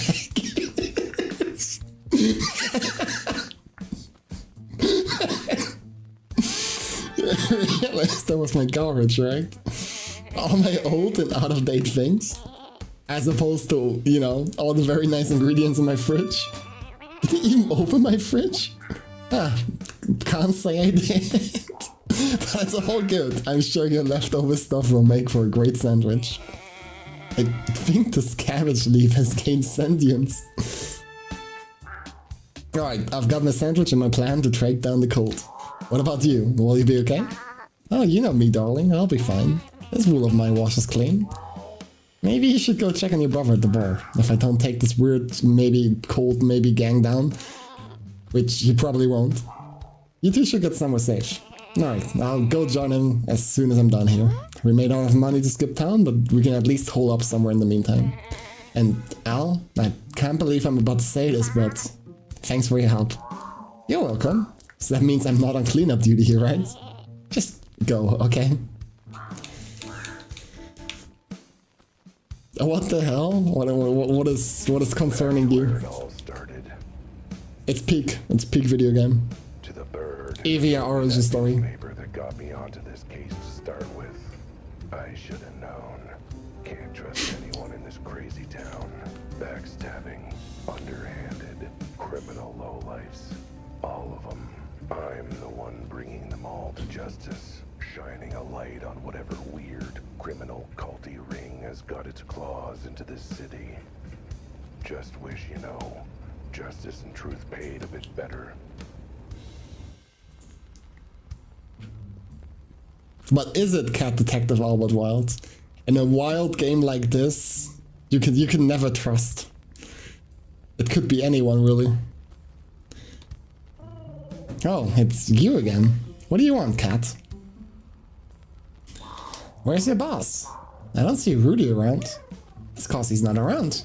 Last I heard, he was sleeping off a hangover so bad he could feel it in his antlers. That's weird. Not like he's been off at the bar almost all night drink. Oh, wait, never mind. You sure he's okay though? Not, you know, passed out somewhere or tied up and gagged in a closet or something? Look, I don't ask what the boss gets up to in his spare time, okay? I suggest you don't either. Anyway, you didn't answer the question. What do you want? I want you to confess that you're hungry. You've been here for hours. Surely you've got to be peckish? Get it? Because you're a bird and I can't decide if I hate cats or if I just hate you. Aw, is that any way to talk about someone who's made you a sandwich? I figure you can take it and have it on your break. Wherever that might be happening. You? Make me a sandwich? Why? Actually, I'm handing out sandwiches to everyone. I came by to give you one to you and Rudy. But I guess Rudy's out, so why are you handing out sandwiches of all things? Because I feel like I need to make better effort to be nice to people? And everyone loves sandwiches, obviously. Except for animals with no way to process gluten. You know, like us birds. Sure, like, right. But trust me, this sandwich is worth nightmarish indigestion. So, what kind of sandwich is it anyway? It's mustard. This here is a mustard sandwich. I put so much mustard in it. I hate mustard. That your beak will be mustard flavored for days. So many different layers of mustard flavor. I hate mustard. That even the most wrong-headed and bad taste of individuals would say, I was wrong, mustard is the best. Anyway, I'm sure it'll be a nice meal for later. Like, later, during your break. Not now. And maybe not before you get to where you're going for your break. Which is home, I'm sure. But could be somewhere else fun, I'm sure. Oh, you also might not might bite your beak down too hard. Some of the fillings are a bit on the tough side. Whatever, I'll take the sandwich and it'll shut you up. Oh, great, here you go. All wrapped up in a nice little paper bag, ready for you to have later. What are you standing around for? Waiting to watch me eat it? No, just waiting for a nice thank you for my thoughtfulness and the willingness to bury the hatchet. You're gonna be waiting a long time. Now go wait somewhere else. I've gotta clear up before I head off for my break. All the pieces are in motion. It's the point of no return.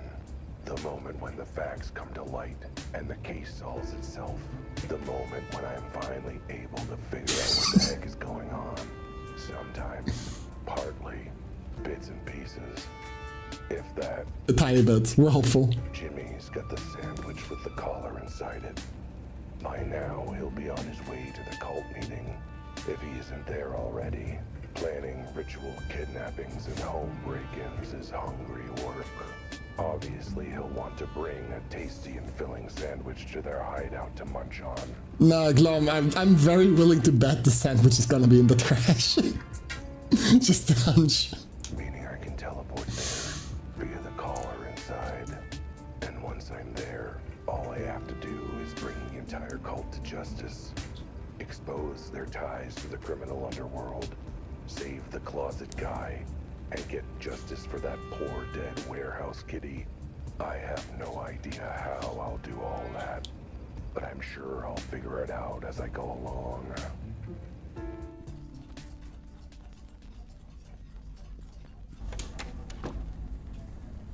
Alright.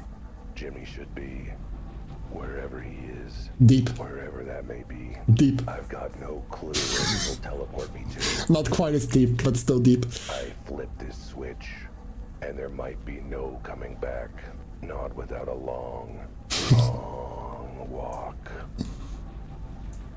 I don't think I'm ready to head off yet.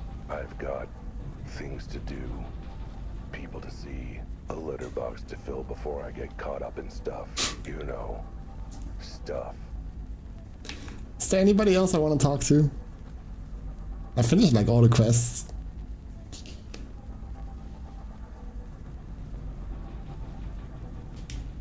I could like talk to the two in the bar, but they're like probably fun. Alright, I've not without a law. Let's go. Before Jimmy gets too peckish and starts tearing into that sandwich.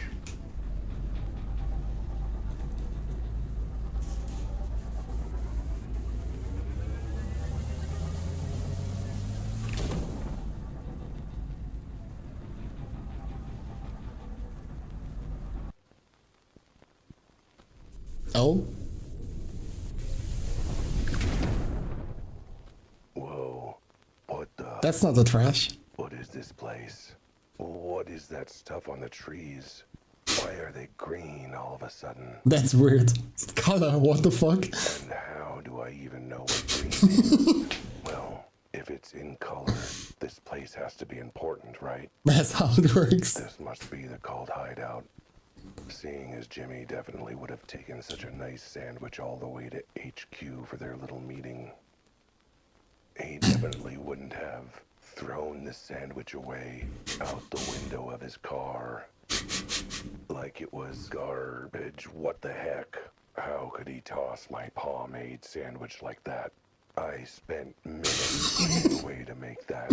So disrespectful. Make him pay. Besides, throwing things out of a moving vehicle, that's litter.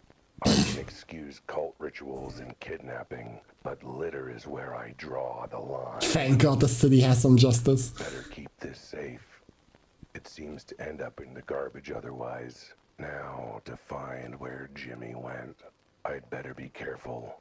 This is cult territory after all.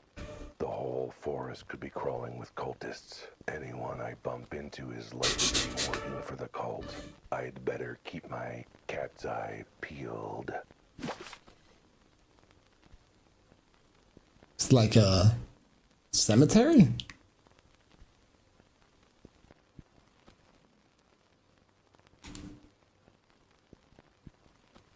Hello, people. I knew it. Cultists. There's no other explanation as to why anyone would be out here. Except for, you know, all the perfectly good explanations as to why someone might be out here. But except those? No way. What are the chances they'd have a good explanation? What the? Open wide, sweetie. I made your favorite grass salad. Oh boy. Nom nom nom. I'm so glad you finally decided to come out and get some fresh air. I've been so worried about you. Well, it was one of those things, you know. But I'm here now. Could you pass me some more grass salad? Psst, what the hell are you doing? Isn't your wife with the cult? Wasn't the whole point of hiding in your room to stay away from her? Well, yes, that's all true, and I was going to stay away, but... You know, after some time away, I found myself having second thoughts. New perspective, I suppose. What kind of perspective makes it seem like going back to a cultist kidnapper is a good idea? The perspective that if I leave her, I'll gotta do my own cleaning and stuff. Frankly, I'd rather take my chances with her. Kidnap a cultist? Yes, but at least she knows her way around the cleaning cupboard. Because she trapped the guy in it. Well, yes, and I know I was making a big deal about that, but on the other hand, I don't want to have to make my own bed, so it balances out. Mr. Wild, my husband came out of his room at last. Isn't it exciting? It sure is something. So, should I invoice you for my services? Seeing as you hired me to help with that whole thing. No, I hired you to find out why he was in the room, and you never did find that out. He told me himself that he just had bad gas and felt grumpy. He came out on his own too. So it seems, detective, you didn't really do anything to earn your pay, so I don't see why I should pay you a cent. That was the moment I knew she was... Kidnapping and joining a dark cult is one thing, but stiffing me on my bill, unforgivable. So, what are you doing out here so late at night, detective? Practicing my monologue. A quiet night in the woods is the perfect place. It doesn't bother anybody. How about you? What could you possibly be in these woods for, Mrs. G? I figured my poor husband could use some fresh air, no? It's a lovely evening too. I bet you nurse are not the only ones enjoying the night. Oh, I'll bet there are all sorts of folks out here. And I'll bet you're eager to meet up with some of them. Why not? I'm not a lone wolf. I like socializing and good company. And you and my husband are, well, your company, I suppose. Right, well, hope you find some of your friends out there. Who knows? Maybe I'll bump into you all. Don't be offended, but I hope not. And alone again he was.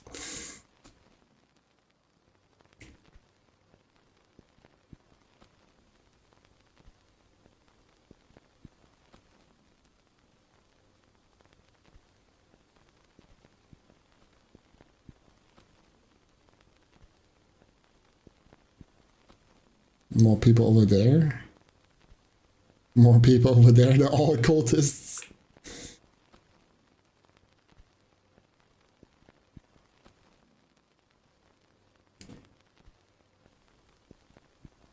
First one suspicious encounter, then another. That can't be a coincidence, right? Please tell me I'm right. Okay. The previous suspect might have claimed a good reason for being out here, but surely this one will spill the beans. Stop. This is private party, cat. You're not allowed. What? Who has a private party in the middle of the woods? We do, you obnoxious mule's butt. I'm hosting a private drinking party as appreciation for my staff's hard work. Figured we wouldn't get interrupted by annoying customers. Clearly I was wrong. Well, I am a customer, but not annoying, so aren't you lucky? Mind if I stick around a bit? No. Cool, thanks so much. That is not what I... Oh, let him be, Sergey. Besides, what are you going to do? Stand menacingly in his path? You realize he can go around you here. Oh yeah, so I can. Private party for the bar stuff, huh? Gotta say, that seems a little convenient. You kidding? You know how much of a pain in my rump it was to carry all this booze out here? I just meant deciding to have it in these woods on this night in particular. It's very interesting. So what? If I'd had it in a different part of the woods on a different day, it'd have been boring? I guess I just don't understand why you come all this way to drink and party. Mostly so you wouldn't show up, but guess that fell through, so... You sure it's not because of some other private party out here you're catering? Oh, first, bartenders don't cater. That's food, not drink. Second, if I told you, it wouldn't be much of a private party, would it? And how am I supposed to know about it? See, this kind of crap is the reason you're my least favorite customer. Cat? Ah, bear? So, can you give me the inside scoop on this whole party in the woods thing? It is party. In the woods. And you're not welcome. I mean, I knew that, but that's the same as everywhere, really. Perhaps you should take note and leave things alone. Nah. Elmo, what are you doing here? You know this is where the cult's planning to meet, right? Yeah, I know, but I couldn't turn down the invite to the party. I really need a drink bad. Why do you need a drink so bad? Take your pick. My apartment got completely ransacked. I had to hand the collar I'd been saving for my future over to the dumbest mammal in the universe. Wait, I'm the one you handed the collar to. And if that weren't bad enough, after all that stuff about the cult and the guy in the closet and everything, my brother went back to his wife. Yeah, I saw him and Mrs. G just a little while ago. That was certainly a choice that was made. After all I did to keep him safe from the cold to try and get us out of town. But no, God forbid he has to learn how to wash his own wool for once. So here I am, getting drunk in the forest on cheap booze with a bunch of bar workers. If the cold wants to interrupt our little company retreat, then good luck. This is a private party. You realize I was able to crash this private party in 10 seconds, right? Guess you're right. If you can make it past Sergey, literally anyone could. Just be careful and keep your eyes peeled. It's not safe out here. We know there are cultists coming together to meet and almost anyone could be one. So don't trust anyone. Not your boss, not Sergey, not your brother, not even me. Oh, don't worry, sweetheart. I'd never trust you anyway. I was thinking he was gonna say not even yourself. Because I am trustworthy. I'm the only one they can trust. I'm Cat Detective Albert Wild after all.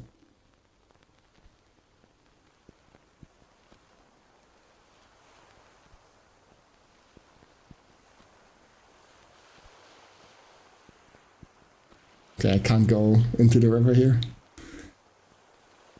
Fucked up.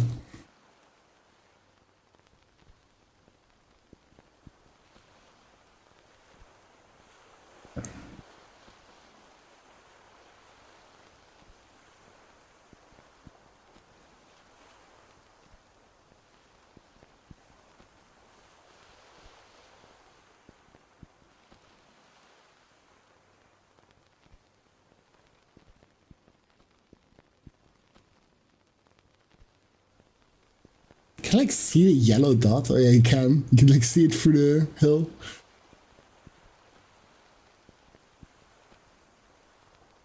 Hello, gamers. Talk to me. More animals. Since when did animals live in forests like this? That's crazy. Okay. This time it's gotta be a cultist confession, right? What are the chances that a third suspect has a legitimate reason to be out here? Lily, what are you doing here? Oh, sweetie. Wasn't expecting to see you out here. In the middle of a romantic couples camping weekend. You and Joe are camping? Yes, we thought it might be a nice way to spend some time together. Is there a problem with that? I mean, it's a little inconvenient that you picked a night that a bunch of suspicious folks decided to go hang out in the woods. Oh, maybe it's very convenient for you both to be out in the woods too, if you catch my drift. I mean, it was my day off, so I guess that counts as being convenient? I mean, I suppose so? You, what are you doing here, cat? I might ask the same thing of you, Joe. I'm out here spending some time camping with my wife to get her away from the tomcat who keeps chasing her skirts. And look who decided to show up anyway, in the middle of nowhere. Who? Is it a cultist? Huh? No, it's you, you jerk. You keep asking my wife favors and now you show up during our little camping trip. And then you wonder why I'm suspicious. Hey, I'm the one who should be suspicious here. Who would want to go camping with the person they married? No, there's gotta be a cover. The only cover around here is the one they're gonna put over your body if you don't clear off and leave my wife alone. But why would they need to... Oh. Ah, right. Got it. Leaving.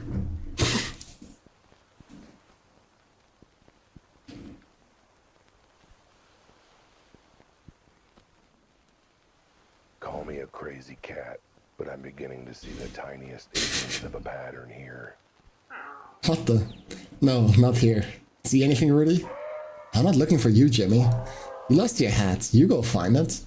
I mean, I might have dropped it out here when I was hiking. But I guess there are, other places I could have dropped it. Not my problem. All I know is you better find that hat or it's your job. Ever heard of a newspaper busker without a jaunty hat? Oh, great, now the cat's here too. What do you want? I want you to confess your diabolical crime. That you threw away that lovely sandwich I made for you. How could you? You didn't even take it with you. Oh, please, look. From what I could see, that sandwich was literally just 2 slices of stale bread with some wilted greens. And mustard. I hate mustard. Yes, but it's the thought that... Wait, did you say from what you could see? As in, you didn't even try a bite of it? No comment. Also, how do you know I threw away the sandwich? Matter of fact, how come you're out here in the first place?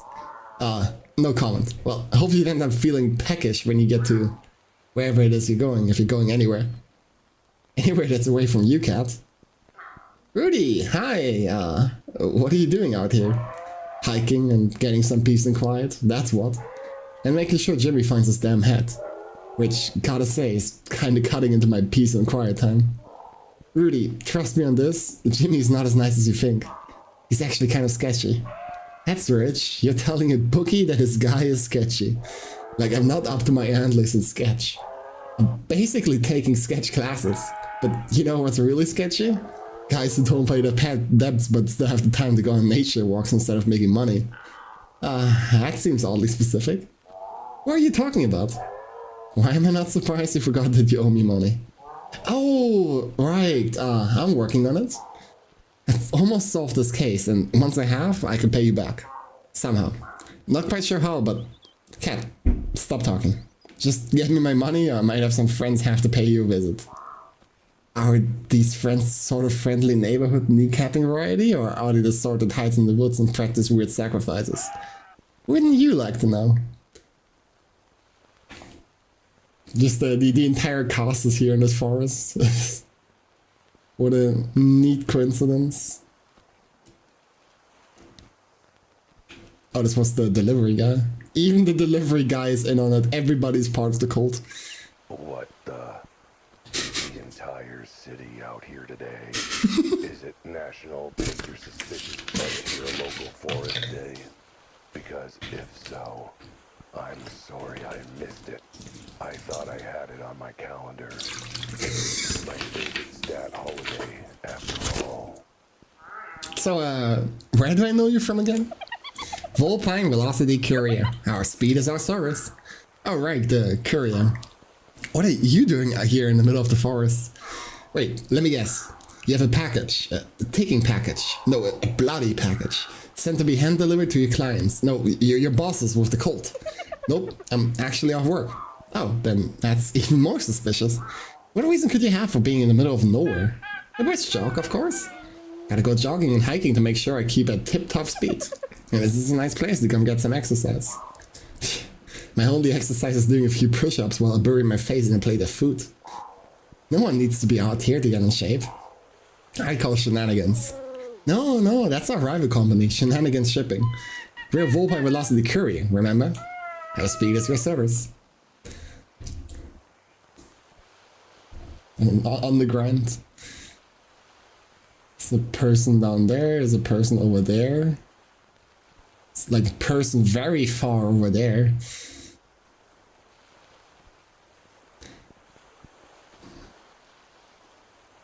I don't know what's weirder. How crowded the forest is getting. How everyone I know is out here picking berries or whatever. Or how somehow none of them have caved under my keen observation and skilled interrogation. They're good. They're good at the job. I've tried nothing. And I'm all out of ideas.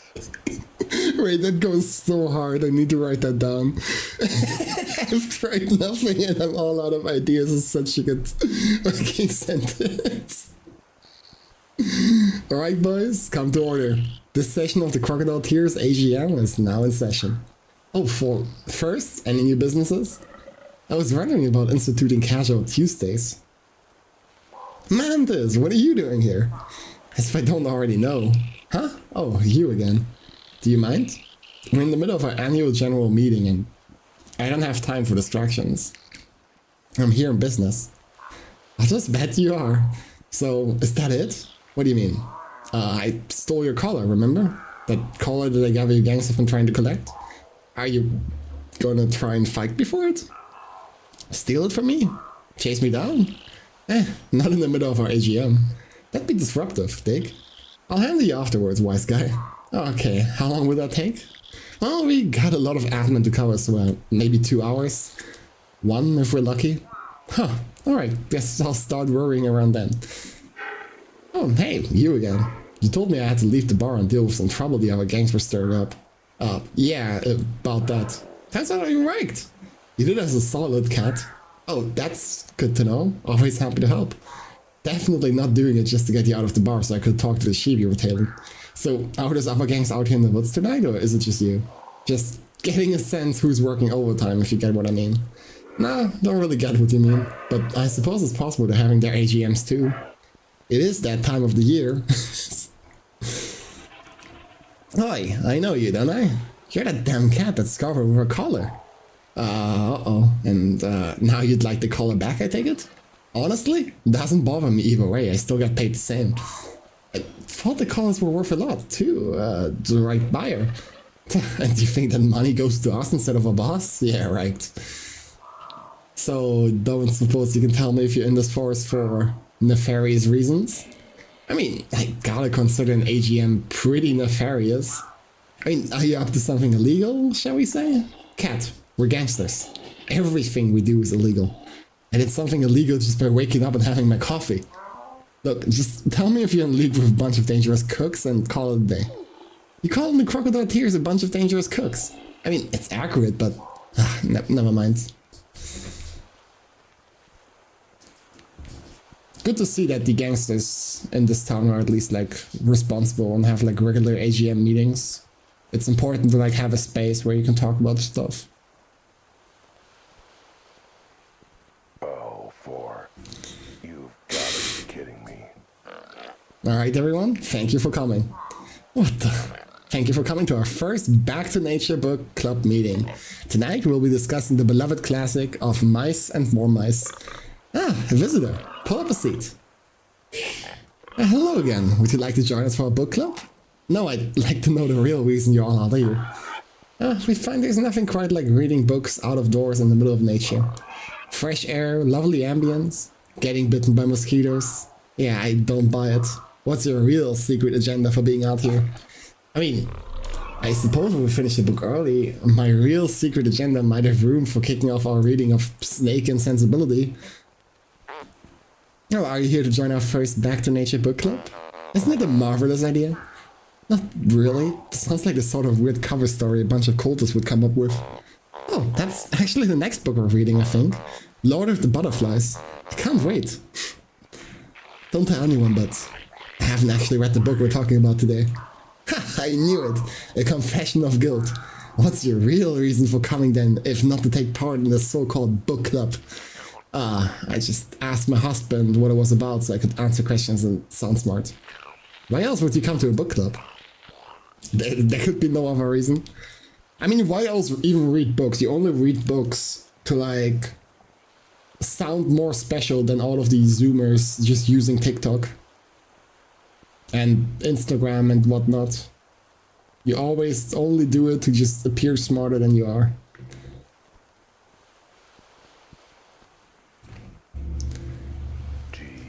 Let me guess. This bunch also has an incredibly convenient excuse for being out here. Francis? What are you doing here? Working on my interpretive dance moves and trying not to be interrupted by annoying cats who show up in the middle of nowhere. Why are you in the middle of nowhere? Can you do this in a dance studio? I'm connecting to nature, obviously. What's so weird about that? Well, other than the fact you happen to be out here at the same time as a bunch of cultists bent on nefarious ends. Nothing weird at all. Excuse me? Are you accusing me of something? Accusing? No. More like throwing something out there in the vague hope that you'll break down and confess your real reason for being out here. I'm pretty sure that counts as accusing. Either that or... Wait, okay, Scram Cat, I gotta practice. You've just given me the perfect idea for my next interpretive dance routine. The throw something out there in vague hope you'll break down and confess dance. Glad to help. I read books, I will neither confirm nor deny Dess's last statement.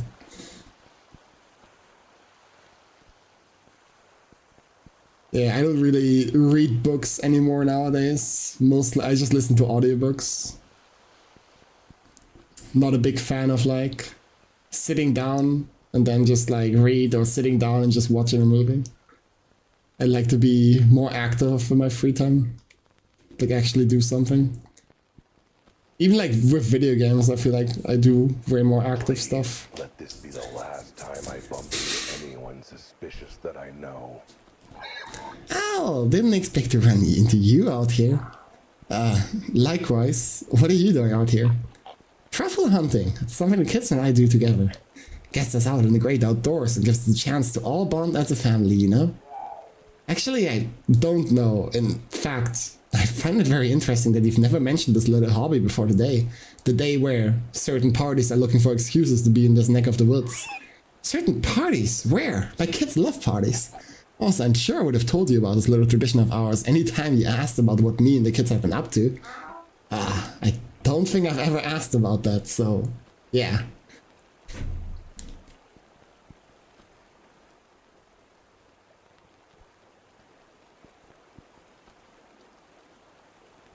Alright, any more sneaky cultists? There's like a suspicious building. I assume that's where I'm going.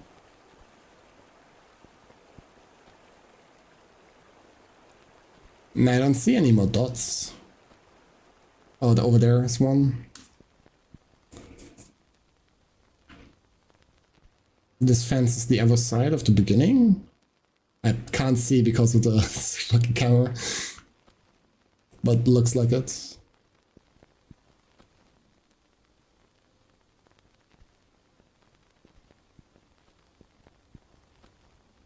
Where does this lead?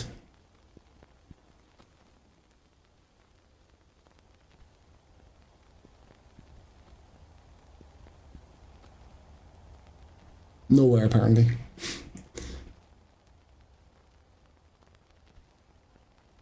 Almost looked like a path.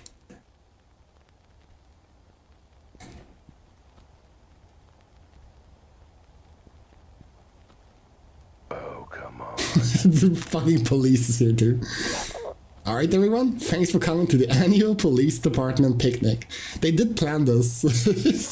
Thanks to Betty for putting this all together.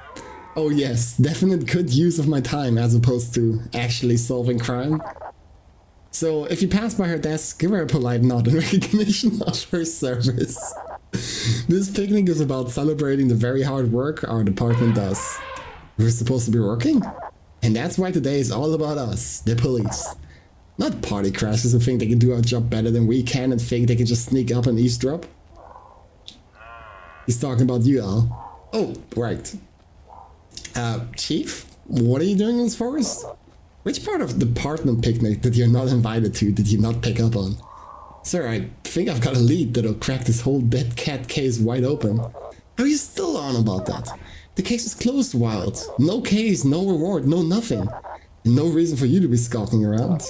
Certainly not on a day where we're enjoying ourselves in the woods completely innocently without a suspicious possibility in the world. Well, that sounded suspicious. Betty, what are you doing with you? Do you need those furry ears of yours cleaned? Department picnic, like I said. Now's not a good time. I don't have time to explain, but these woods are swarming with insane cultists. So far, I've only seen you. So that covers the insane part. Betty, for once in my 9 lives, I'm being serious. Something's going on in this forest to do with whoever's behind that cat case. Well then, guess it's a good thing the chiefs insisted that we have a picnic today in these woods. Why? Because there's even more cover for cultists being out here now? No, because it means I'm around to keep an ear out. And it sounds like you need all the help you can get. Thanks, really, I mean it. This is too close to being a moment. Go on, keep looking around. Oh, you're that cat who was getting their fur in a twist about the scene at the warehouse. You mean that scene where a cat that looked exactly like me except for the size, shape and swanky outfit ended up dead? Yeah, that scene.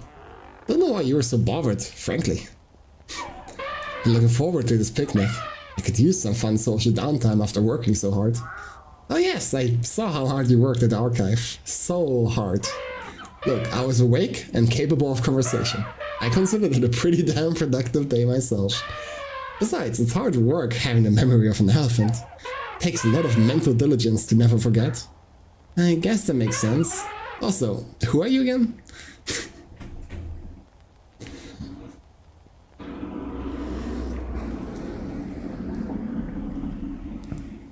Alright, now this looks like a cultist meeting place if I've ever seen one.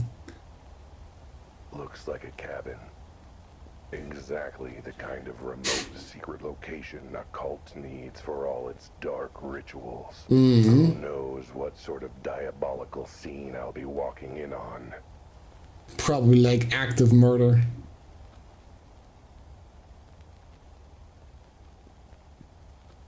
Can I continue there? This looks like a road. No, but I can't walk down here, okay. Okay, significantly less diabolical than I expected. There's a secret entrance here somewhere. But hang on. What is a cabin this nice doing out here? I thought the whole point of a cabin was to go back to nature, not whatever this is. Either someone's missed the point, possibly me, or something's up with this place. I'd better look around.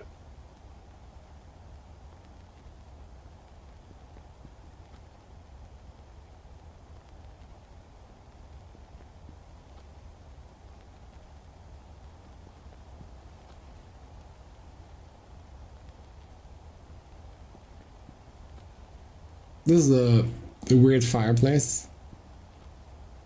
That's like, no. Ah, Whoa.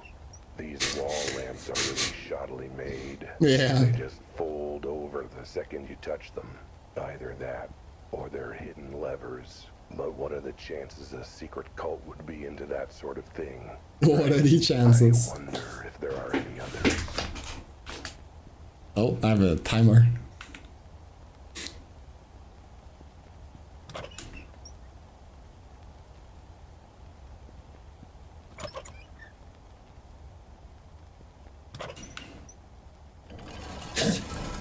Yeah, I was about to say that fireplace looked weird.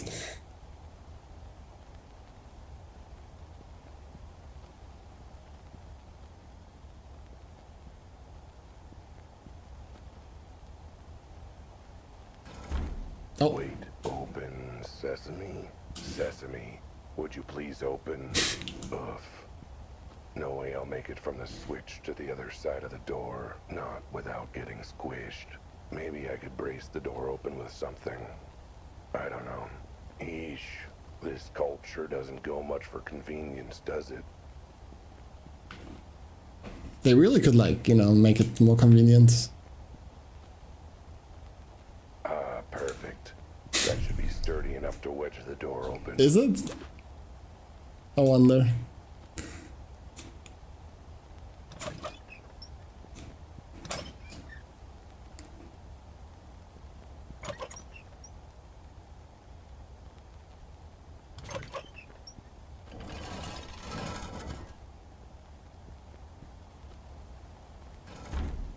It is, apparently. Hope that'll hold.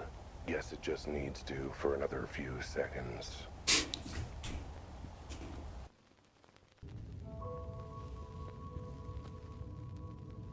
Oh, this seems promising.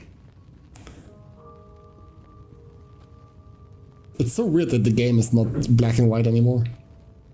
Oh, hey. That's handy. A map of the evil kidnapping cult's lair. See, there it is. Layer in big letters. Even have it underlined. How thoughtful. I guess that must be where the cultists gather. Let's not be there for the moment. What else is there? Oh, hey, it looks like we're close to all the animal cemeteries in the area. That's not creepy in the slightest. The elephant graveyard is near here. Huh. Hope they've got big holes and big shovels to dig them. Budgie burial grounds. For all the budgies and birds of a feather. I was there once. Mistook it for an all-you-can-eat buffet. And, of course, kitty for the dead. I'll be there one day. Not today, I hope. It seems this tunnel system links up with all the cemeteries around here, with different ways to get to each. I'm sure that's not in any way, shape, or form going to be important information to remember. Surely not. Maybe I should explore for myself a little. Right, left, right. Would be for cat. Case, I can always check the map if I forget anything in 2 minutes or so. Yeah, sounds accurate. But like, according to the map, if I like take this right, I should be getting to the laboratory, but apparently not. Oh, they got a cell down here too. Oh, I found Schrödinger. Cozy. Everything a cult HQ needs for nefarious shenanigans. Hello? Who's there? Huh? You first. Who's there?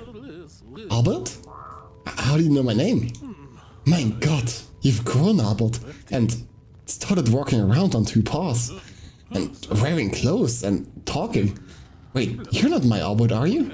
You're the Albert of this universe. Of course, it makes sense. Actually, no, nothing is making sense right now. So let's start with something I can make sense of. Who are you? My name is Erwin Schrödinger, I'm a physicist specializing in quantum theory. And these are my cats, Niels, Werner, and Max. Wait, that's not possible. It's some sort of lecture trip I wrote, I think. Also, I'm fairly certain you're not weirdly pink and frillless. That must be my counterpart from this universe, I imagine. If there are multiple Alberts, it stands to reason there are multiple Schrödingers. Wait, that's right, that was the name Mr. G mentioned. You were the one trapped in the closet, weren't you? Yes, that was me. His wife trapped me in there after I arrived in your world. Mr. G found me and went for help, but his wife returned before he did. She and her cultist friend brought me here and I've been stuck here ever since, save for when they forced me to work in the lab. Lab? Our world? Hang on, what are you talking about? I'm not from your world. It's complicated to explain. I tried to tell Mr. G, but I don't think he quite understood. Well, if he didn't understand it, then I'm in deep cowpats.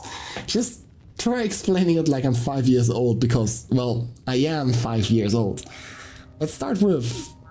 What do you mean by our worlds? Your worlds? Whatever. Yeah, you see, in quantum theory there's the idea of the multiverse. Multiple universes, all existing simultaneously, parallel to each other. At every event point, a diversion can occur, creating a new universe. The multiverse is a quantum superposition with infinitely increasing divergent quantum worlds. I was with you all the way up to, you see. Ah, right, well, the simple version is that there are infinite worlds and dimensions out there, each springing out of different choice or outcome. Let us say you chose to have butter on your toast for breakfast this morning instead of jam. That means that, parallel to this world, there's a world where instead you chose jam and the rest of the day played out accordingly. Joke's on you, I had both butter and jam on my toast this morning. The point is that for every potential outcome in all of history, there's a word for it. And then worlds for outcomes within outcomes, diverging further and further. Thus, some worlds would be identical to the one you know, while others would be very different. To the point where some have animals that don't speak or wear clothes or stand like humans. What are humans? My point exactly. Your world doesn't have them due to some earlier difference in history. And yet, I am one myself. Both worlds have Schrödingers and, it seems, Alberts. But they're very different animals. Literally, in some cases. Anyway, anything else I can explain? You said the codes had you working in the lab. What does that mean? When I first arrived, I told the she-wolf that what had happened and where I came from. I thought she could help, but instead she told her code and they got an idea. They thought they could use me and my work to achieve their own evil ends. So they locked me in here and made me work on a little project. And how's that been going? Bad. For them. None of them knew anything about quantum physics and engineering, so they just threw me in and threatened me to work. At first I refused. What was my life stopping them anyway? But then they brought Niels and Max, and I couldn't put them at risk. The weird-looking cats? They threatened them?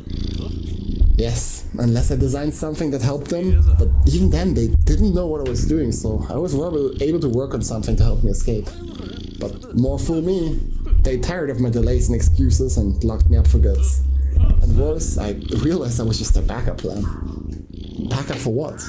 Rainy day? No, for finding all my cats and collecting their collars too. My god, the collars! Tell me, are they safe? I know the cult recovered 3 of those kitties here, but what of mine and my Alberts? So, what's the deal with these cats? For starters, they look different, small, naked. That's natural for our world. In our world, cats are small and adorable pets that live around humans. What? Impossible! Surely with our intellect and manipulation skills we'd be running the show and forcing other species to do our bidding. That's... well, you're not entirely wrong there. Well, good. The very idea of us being pets. We'd never have masters, we'd have staff. At any rate, these 3, well, 4 with my Albert, have been a big help in my work. Keeping me company in the lab and so on. That was how I got the idea to try my new machine on them and see how it worked. I never thought it would react with their collars and send them here. Okay, ignoring the shrieking, hissing, clawing ethics of the whole situation. Wait, you teleported them here ahead of you? Then why did you arrive a month before they started showing up and getting kidnapped by by gangs? Time moves differently between universes.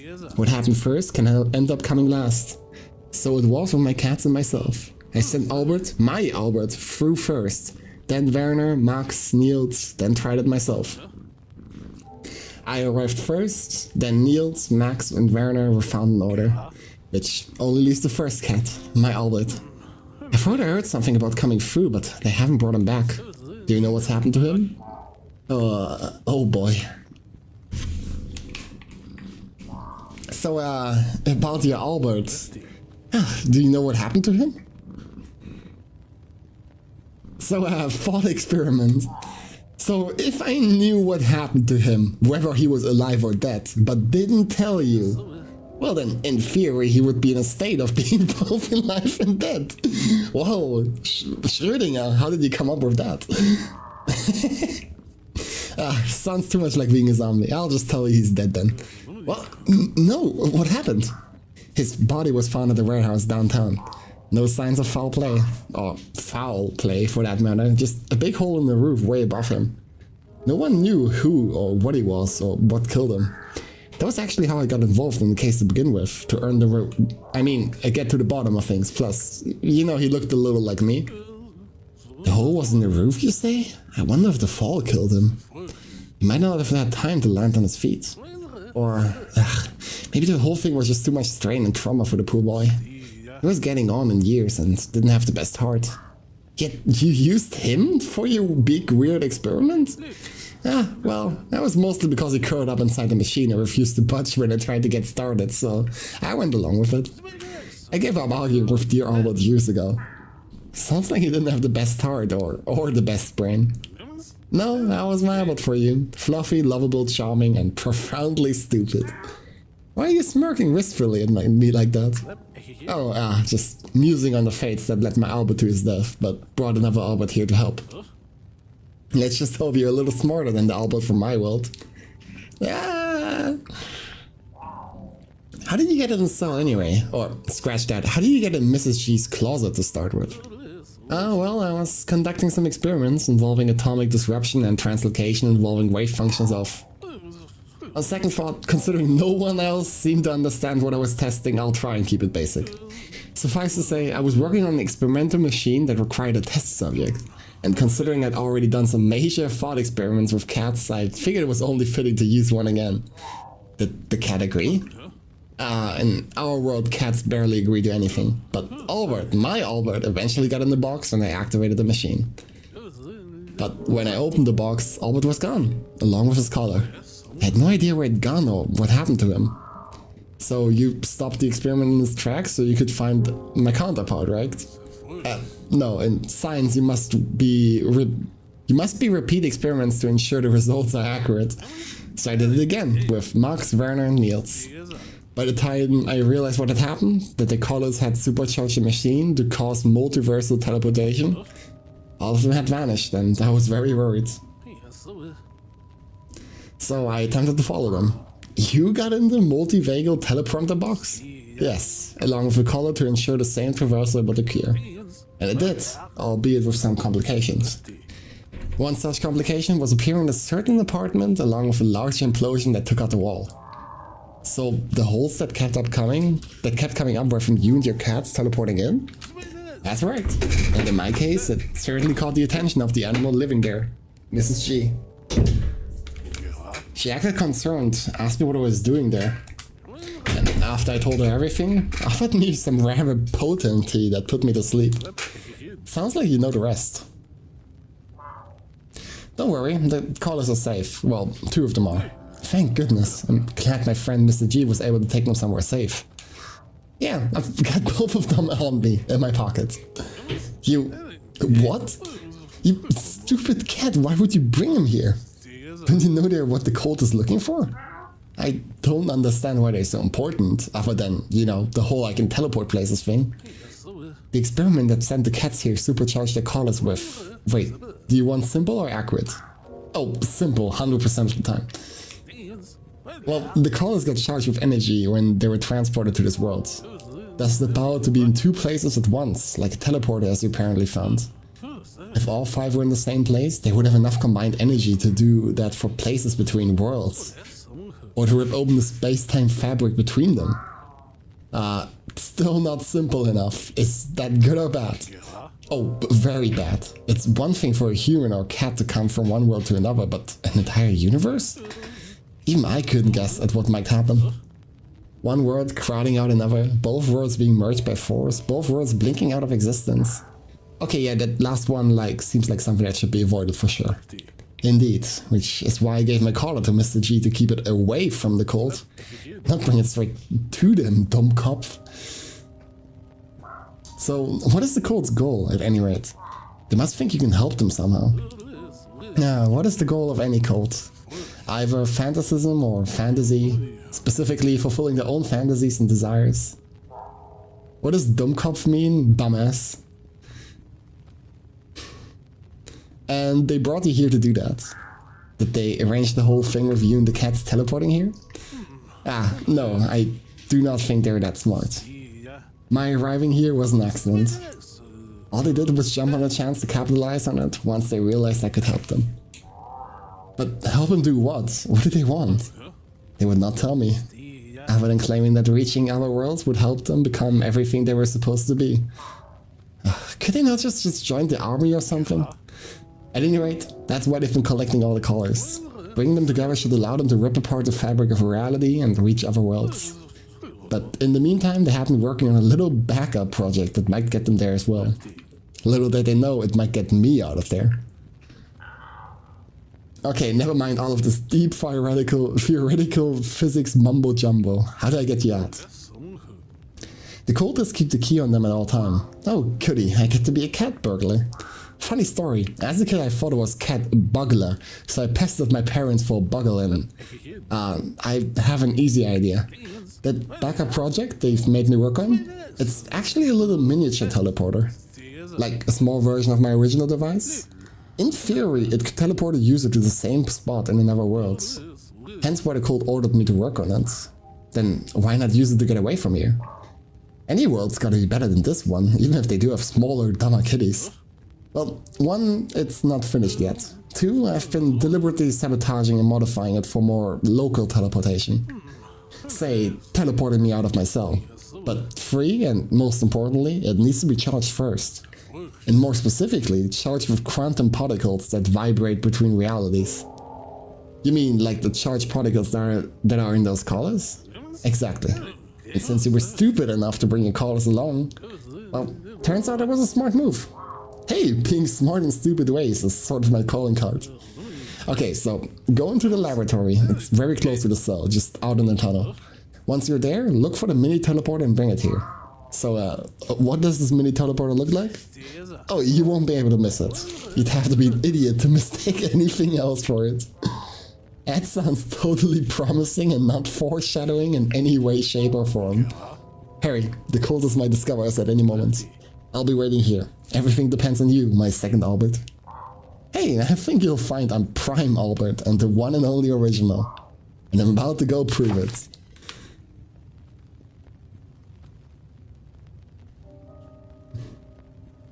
Well, I certainly not expected Schrödinger to make an appearance when I bought this game.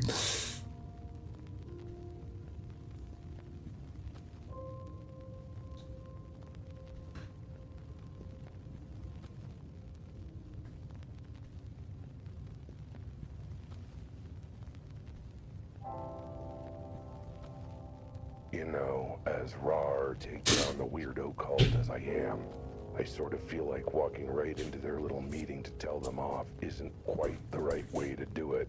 It just seems so gauche. Not to mention dangerous as heck. Though clearly that wouldn't Of stop course not. me. Okay.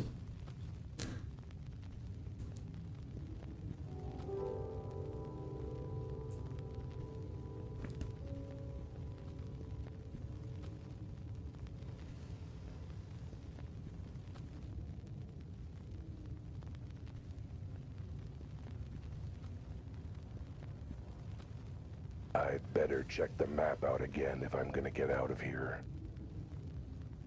So this was the way back. I'm like supposed to take a right here, but there's no...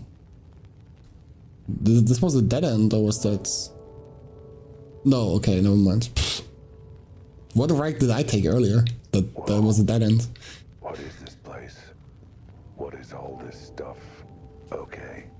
Schrodinger said the mini teleporter was in this room. That even an idiot would know which one it is. And I'm no idiot. So, where should I start?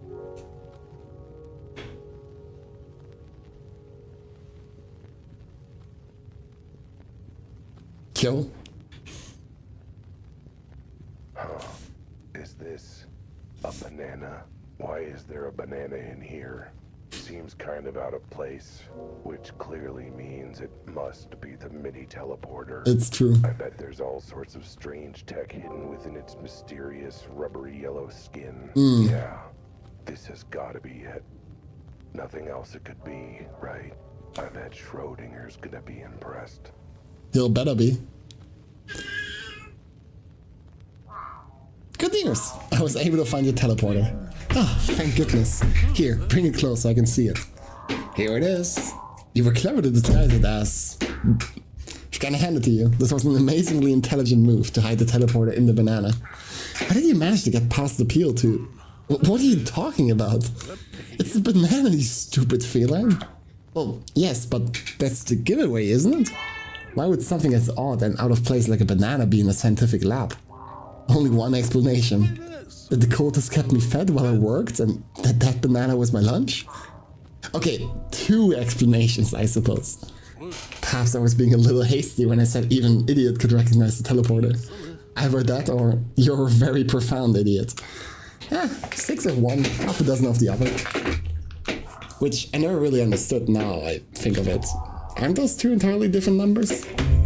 Profound idiot, got it. Anyway, let's just hope that was a temporary snack. Would you head back in there and find the actual teleporter this time? At least they're like not making me walk for this. So I assume it's this, but that would be boring. Anything else I can pick up? Does it look like it?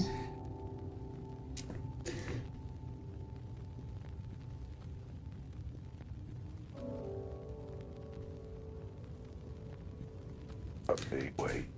Didn't Schrodinger say something about his experiments and research involve cats and boxes? Oh, maybe it was this actually. Well, this is a box, and boxes make for great teleporters for reasons. Scientific reasons. Ingenious, really. Okay. That last one was a bust. But this has definitely got to be the teleporter. I'm sure Schrodinger will agree.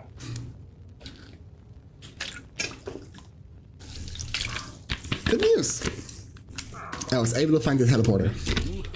I trust you actually collected the right one this time? Oh, absolutely. I recognized the teleporter as soon as I saw this box. I know you like boxes and putting cats in them to make them disappear or something.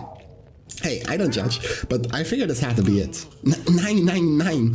That was how I got the cats here in the first place, not how I got them out. Look, I don't know the ins and outs of your weird cat-in-the-box obsession, my guy. You do you.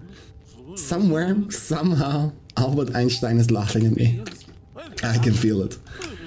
The point is, no, that's not the teleporter I asked you to find. And you'd know that if you'd paid any attention.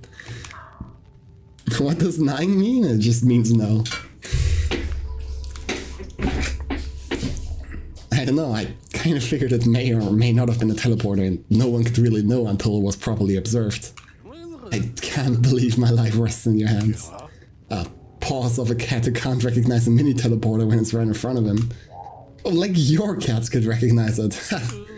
Trust me, you don't want to start comparing your intellect to that of my pet cats. I don't think you'd be flattered by the results. What the fuck, that's a human? It's Schrödinger. It's him and his cats. Okay, one more time. Get the mini teleporter. And get it right this time.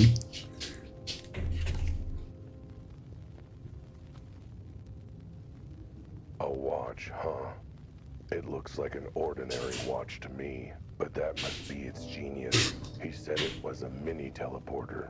How much more mini do you get than being on the back of your wrist? It's true. That guy is so smart. He's so fucking smart. He like says smart things and people say he's smart, so he must be smart. Alright, I got the last two wrong. But this time it's gotta be the one. Third time's the charm. That's what they say. Oh, Ow. That hurt. Didn't land on my feet that time. Guess something was under my feet. a mini teleporter. What did I trip on? Huh. What's this? Looks like some garbage lying around. I guess Schrodinger isn't practicing good organization in the lab. It's the burden of being a genius. Someone should call him on that. I'll bring this along so I can wave in his face and scold him. Good news! I was able to find the teleporter. I can't bear another round of idiocy. Please tell me you actually brought the teleporter this time. Oh, absolutely. By process of elimination, I'm figuring out absolutely, positively, a 75% chance that it has to be this watch. You mentioned it was a mini teleporter, so I figured it had to be something that went on your wrist, all convenient like a watch. That was some excellent deductive reasoning. Woo!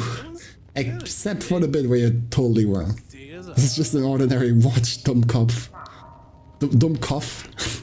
Hey, don't blame me. You were the one talking about all the weird stuff like reality and time being weird and bendy and stuff. I figured it totally had to be a hint at watches and clocks. And less I'm thinking of that one artist who does weird bendy watches and clocks. What was his name? Salvador Dalmatian? Unbelievable. A lab with barely anything of note and you still failed to find the one vital device. Hey, I tried, okay? I went through almost everything that was there and now there's barely anything left. I'm down to one last thing to check. That and the garbage I tripped over. Garbage? What do you mean? Oh yeah, this thing I tripped over on my way out. Don't you ever clean or organize your workspace? Or do you just litter anything broken or worthless on the ground? You stupid, beautiful cat. This is the mini teleporter. You found it. I did? I mean, obviously I did, but are you sure? It looks kinda dead. It doesn't even turn on. Of course not. That's because it hasn't been charged with quantum particles.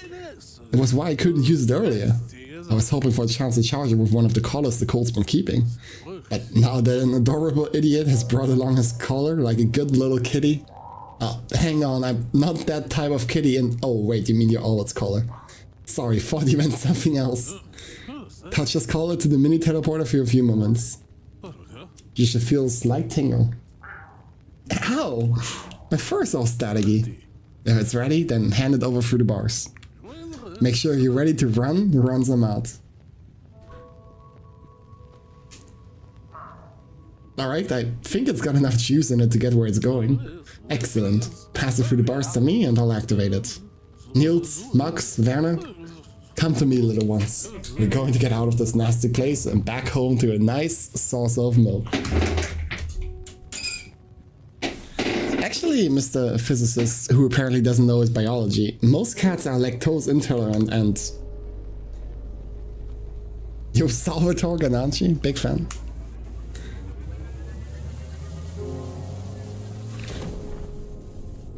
There he goes. Oh, never mind, he's back. I believe this is worth an abracadabra. Wait, how do you just teleport out of the cell like that? Well, for now at least, the teleporter will take me to the source of its quantum charge. In this case, the collar. I'm sure it's very shocking and confusing to you. Oh, actually not shocking at all. Confusing, absolutely, but it sounds like it's just a small version of the IQ0 machine that teleports me places. Can I take a look at it? I suppose you can if you... Wait, you've been teleporting yourself? With Albert's collar? But how? It's a long story. Lots of physics involved, which you'd probably dig actually, and the machine's a lot bigger than this. More colorful too. Well, perhaps you can tell me all about your own quantum spatial adventures? Maybe after we escape this benighted cult? Right, follow me. I've wedged open the entrance to these tunnels. Once we're through and back in the cabin, we can go get help.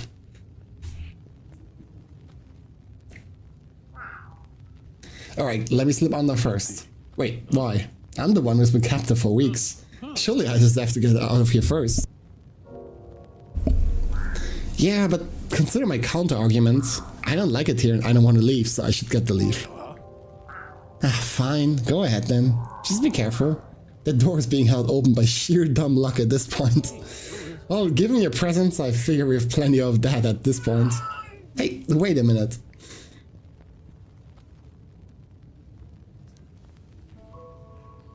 Well, now you're through and safely on the other side. Next up is my cats, Niels, Werner, Max. Come to me, my little babies. Okay, now everyone but me is totally safe. I think it's high time for me to be totally safe as well. Werner, what are you doing? Stop scratching at that thing. It's not a toy, young man. Leave it alone. Stop batting at it. Is it in your way? Is it in a rather... It is in a rather awkward place, isn't it? Let me just nudge it so it's out of the way. Oh no, wait. Ah, not exactly my brightest moment.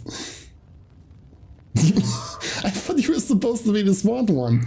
The one who knew about physics. What part of thing jammed in door stops door moving did you miss in your education? Look, I'm more of a theoretical physicist, really. Besides, it's really Werner's fault. Should have known anyone named after Heisenberg was going to be trouble.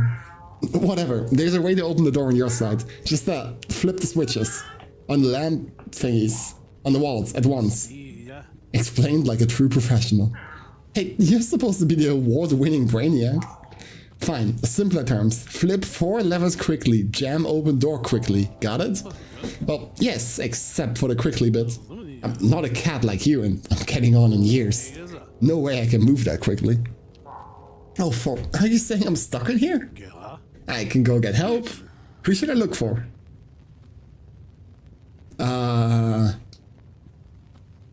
Well, Betty is the right answer. Although most of these answers seem fine. Like, or maybe actually they're all in on it. They're all part of the cult. Every answer here is wrong.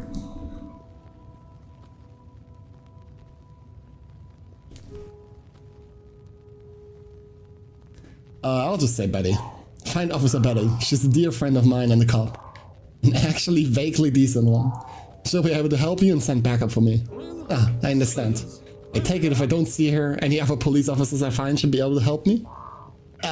Shit is doing a lot of heavy lifting in that sentence, let's just say. Very well, but what about you? What can we do to help you get out once I find help? Ah. The map on the wall showed that there were a bunch of cemeteries and graveyards out there. I think the tunnels might link up at them. Tell Betty to bring help and meet me at the cat cemetery. Be waiting at Kitty for the dead cemetery. I'll get there as soon as I can. I just have to memorize the route through the tunnels to reach that exit. Not just the tunnels out. You have to go straight through the cultist meeting hall to get there.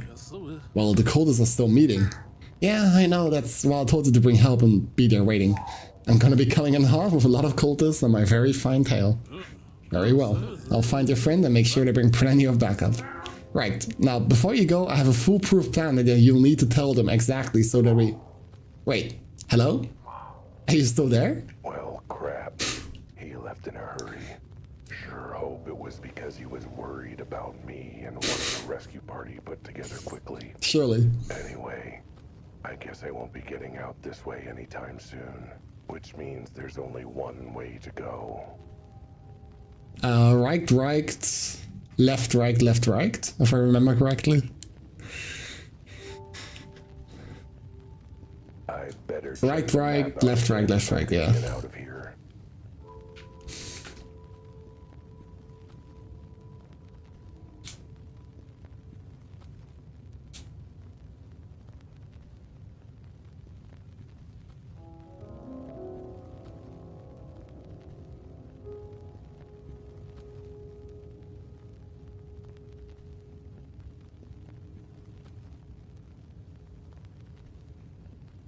Hello, cultists. Here we go. Into the lion's den, if there are any lions in the cult.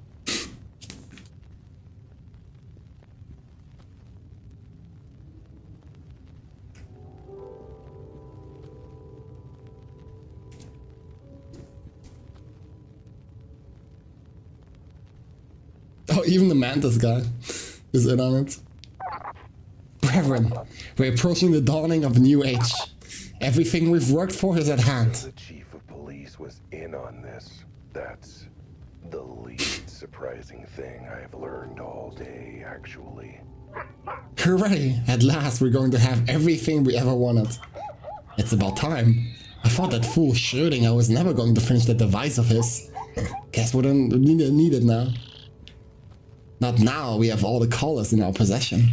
Once we touch them all together, it will open a rupture for us. Just like Schrödinger was worried about. But hang on. Not to be that cultist guy, but what do you mean all the collars? There are 5 and looks like we still only got 3. Oh, good. Someone else knows Thank God. too.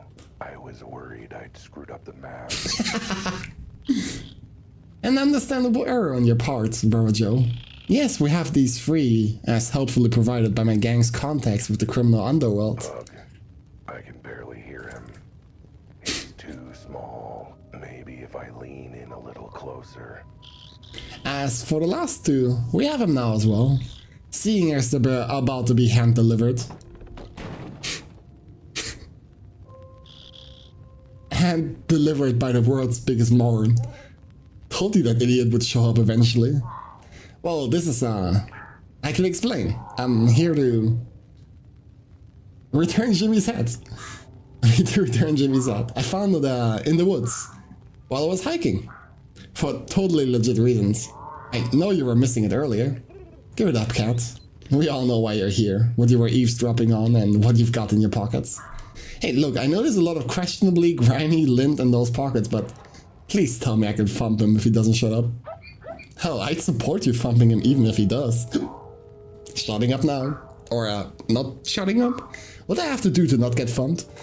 Oh, I think thumping will happen pretty definitely. But it might be more satisfying to watch after we've achieved our goal. For now, however, handcuff him and take his collars. Then shove him in the cell with Schrödinger's until we're finished with the ritual. Wait, you knew I had the remaining collar the whole time? Of course, you nincompoop. I was there in the room when you stole one of them from my vault, remember? Oh, yeah, but then why didn't you try and steal it back from me like you did with Elmo? Because you are what we in the organized crime biz like to call a total moron. Why waste time on energy on you when you were eventually gonna end up bumbling into our claws anyway? Yeah, wouldn't have bothered casing Elma's place if I'd known she was gonna hand hers over to you too.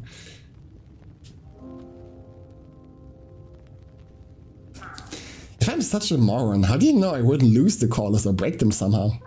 That put a damp on your nefarious plans.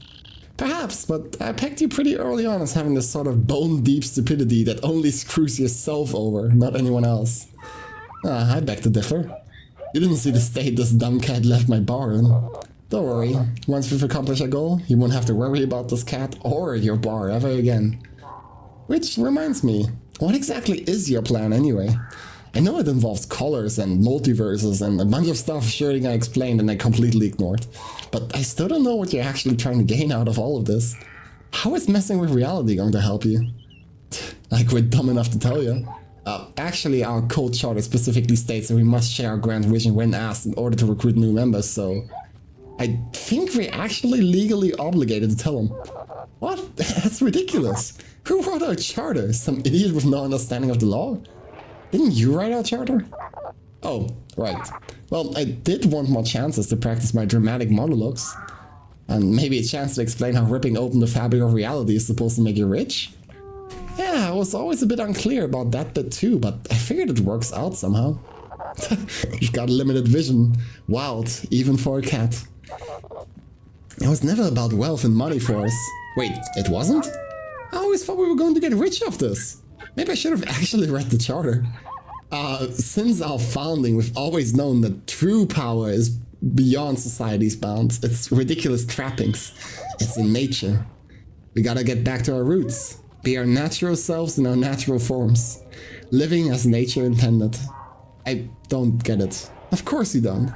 You're a stupid short cat in a dumb suit, but that's not what you're supposed to be. Any more than I'm supposed to be working a day job and wearing a tie to keep my wife happy. I'm supposed to be 6,000 pounds of muscle, horns, and fury, while you're supposed to be a tiny four-legged four-ball like the ones that came with Schrödinger. And now, thanks to Schrödinger, we can all be what we're supposed to be. Wait, what? You want us to be like the animals in Schrödinger's world? But why? Hey, society stinks. Mostly because it's full of idiots like you. Not superior animals like us. We deserve better. But we didn't know what that was or how to get it. Until dear Schrödinger appeared in my living room talking about coming from our realities. I knew this could be the opportunity we'd been waiting for, so I captured him and told the others. I'll admit I got a bit hazy on things after that. Not sure how turning into our natural selves is going to make us all rich, but I'm sure it's part of the plan somehow. Right. But the point is that we realized that the animals in Schrödinger's world are what our natural forms really are, before we started walking and talking and paying taxes. And thus we knew what we had to do. Tear open our universe and either rewrite it, or leave it entirely for one where we can return to our natural forms and live the way nature intended. Wait, that's your evil plan? That's your nefarious scheme to end all schemes? Ingenious, isn't it? What do you think? Wait, I'm sorry, were you expecting me to have any other answers in my mind? What? What's so stupid about it? Well, off the top of my head, natural forms suck. It's just dumb.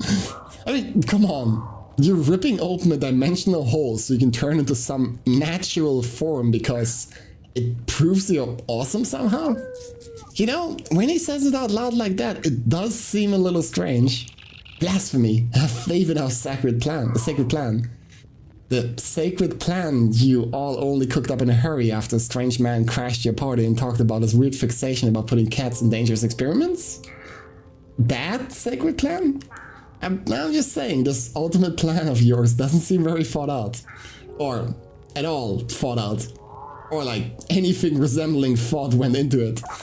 You've got some nerve saying that, Albert. Considering you're dumber than the cat Schrödinger bought with him. That may be true, but it seems like I'm smarter than all of you, huh? We're not the ones outnumbered and trapped. Joe, Jimmy, grab him and take his collars. Then he can keep Schrödinger company in Nassau. Music to my ears. Give it up, cat. Wait, before you lock me up, there's something very important I have to say to. Who do I want to say something to? Jimmy, actually. Jimmy, just so you know, Rudy says you're fired. Wait, what? Yep, sorry. Turns out you can't work for the newsstand if you don't have the right hat for the job. He told me to let you know.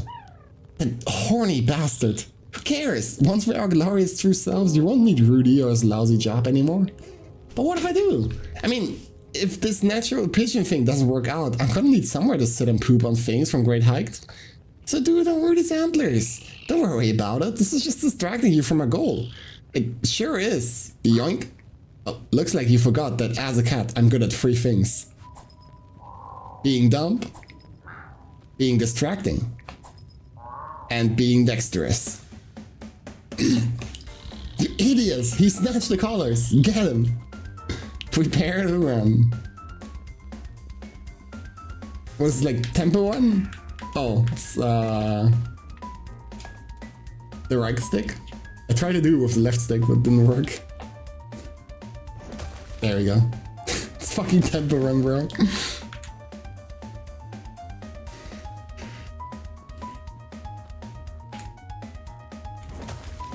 Thank God I have like year-long experience in Temple Run.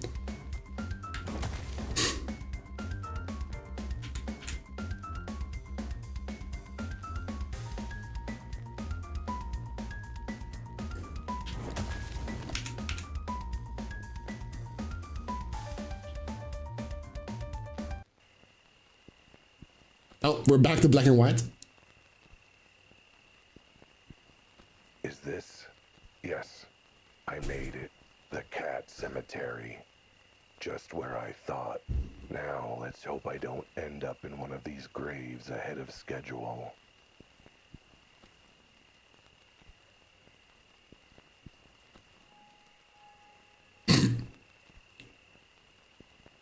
Oh boy. You sure caught up quick.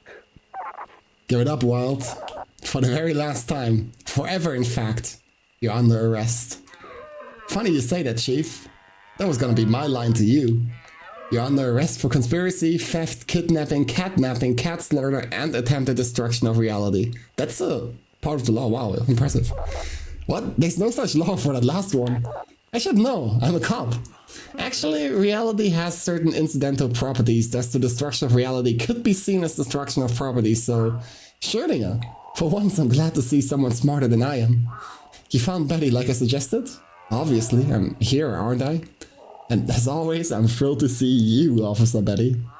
Glad to know you were worried about me being catnapped, but... What was that about cat slaughter? I'm perfectly fine, as you can see. That wasn't about you, dumb cop. It was about my cats. Poor little Albert. All these jokers won't be hurting anyone else. Cats are no cats. And they won't be ripping apart reality and destroying space and time either. Thank you, Albert. Don't make a thing out of it. But I can't believe I'm saying this. I'm glad you're alright. Well, I think I lost a few of my 9 lives, but I'll be fine. What took you so long anyway? Ah, that was my fault. I thought we could use a little more help. I mean, that gets us to reluctant tolerance. You'll have to do better than that if you want actual vague warm feelings. Alma, what are you doing here? Well, when a strange pink-skinned creature comes running through the woods yelling for help, you start to pay attention. And you definitely do when you realize it's the same guy your brother found. So I figured, well, I'm already involved, may as well see it through. I was lucky to meet both Betty and Alma, but I was not expecting Albert to be related to the sheep who almost rescued me. He came to help too. Yeah, okay, it didn't matter who I picked, they were all gonna be here. I'm just glad I was able to actually help you get free this time. Though I also came for another reason. Honey, I could forgive your crappy cut pies, your strange sense in decor, your ballet's budget, even your habit of trapping interdimensional scientists in your closet. Wait, you can forgive that? But a cold bent on ripping apart reality? Sorry babe, that's just too far for me. It's official, I wanted a devoted friend and partner who will weather any storm and also clean the place before going to jail. Okay, sweetie? Okay. See? I'm not the dumbest animal to ever live. Hate to admit it, but yeah, my brother's got you beat. What's going on? Why is my husband being arrested? Oh god, don't make me have to read out the charges again. Lily, Joe was running with a really bad crew. He was trying to unmake reality just so he could feel stronger. As if you don't believe I'd ever do something like that, do you, babe? Actually, I 100% do believe it. What? Take him away. I think it's time I enjoy the single life again. Oh, so do you think... Nope. Where is he? Where is that damn bird? I'm gonna kill him. Oh boy. This Schrödinger guy told me how much grief you've really given me. Not only did your code screw up the only way this idiot would ever get the money to pay me back. Oh yeah, I forgot about that. But now this is gonna be front page news and everyone's gonna wanna know about it. And I'll have to run the newsstand by myself. And if that weren't bad enough, you lost your jaunty head. You're so fired. Fine, I was planning to land in your antlers and poop on you as soon as I got my natural form back anyway. But wait, even if Schrödinger found you all, how did you all get here? I drove with me, sweetie, naturally. I heard the kerfuffle with your friend looking for help, and when I heard you were in danger, I just had to pitch to save you, and who are the people in the background? That's really... Oh wait, let me guess, I still have outstanding bills. Can't pay if you're dead, I say. Besides, I'm a lawyer. And it sounded like this bust would result in a lot of potential new clients who need one. It's like the pacifist ending in Undertale, where all the friends come together at the end. We love the power of friendship. That they will. Perhaps a few of them will make use of your services while we finish booking them. And they arrested them delicately. That's the last of them. They'll be going away for the absolute maximum the law allows. 2 months. So at least a few months. Okay, that was close. Betty, everyone, I don't know what to say. Except that... I'm still confused. Sorry, I know a lot of very important stuff just happened, and to be honest, I didn't really understand any of it. Never change, you indescribably empty-headed ball of fluff. Speak for yourself, I'd like a little more change from him. Specifically changing from someone who can't pay his debts to someone who can. I don't get it. Never mind the idiot, I've got to get these cultists back to the station. What's next for the rest of you? I have to get back to my universe with my cats and those collars. They have to be destroyed so they cannot be used like this again. But returning to my own dimension would require a more powerful machine than the teleporter I devised. I don't know where I might find one. I know where. Wait, you do? Well, will wonders never cease? Can you take me there? Absolutely, and by take you there, I mean hitch a ride there because I left my car back in the city. There's something about the drive home after solving a case. You're tired, but triumphant. Drained, but delighted. Exhausted, but... Oh, are you monologuing? Yes? Oh, stop it. We've got no time for it. We're almost at the end after all. Left plenty of time for that later. The end of what? Don't mention it. Between you and Albert and that weird cold, I've got enough clients to put 10 more kids through college. Driving you is the least I could do. Speaking of the kids, sorry if the seats are uncomfortable. They left their toys all over, so if you feel something poking into your butt, that's all it is. Oh, it's no trouble. I think my little cats have found them and are playing with them. Aw, they're adorable, aren't they? Are all the cats in your world that cute? They're way cuter than Albert here. Continuing that theme of speaking of your kids, Deborah, where are they? Huh? You took him out to the woods for a little family excursion, right? You didn't leave him there, did you?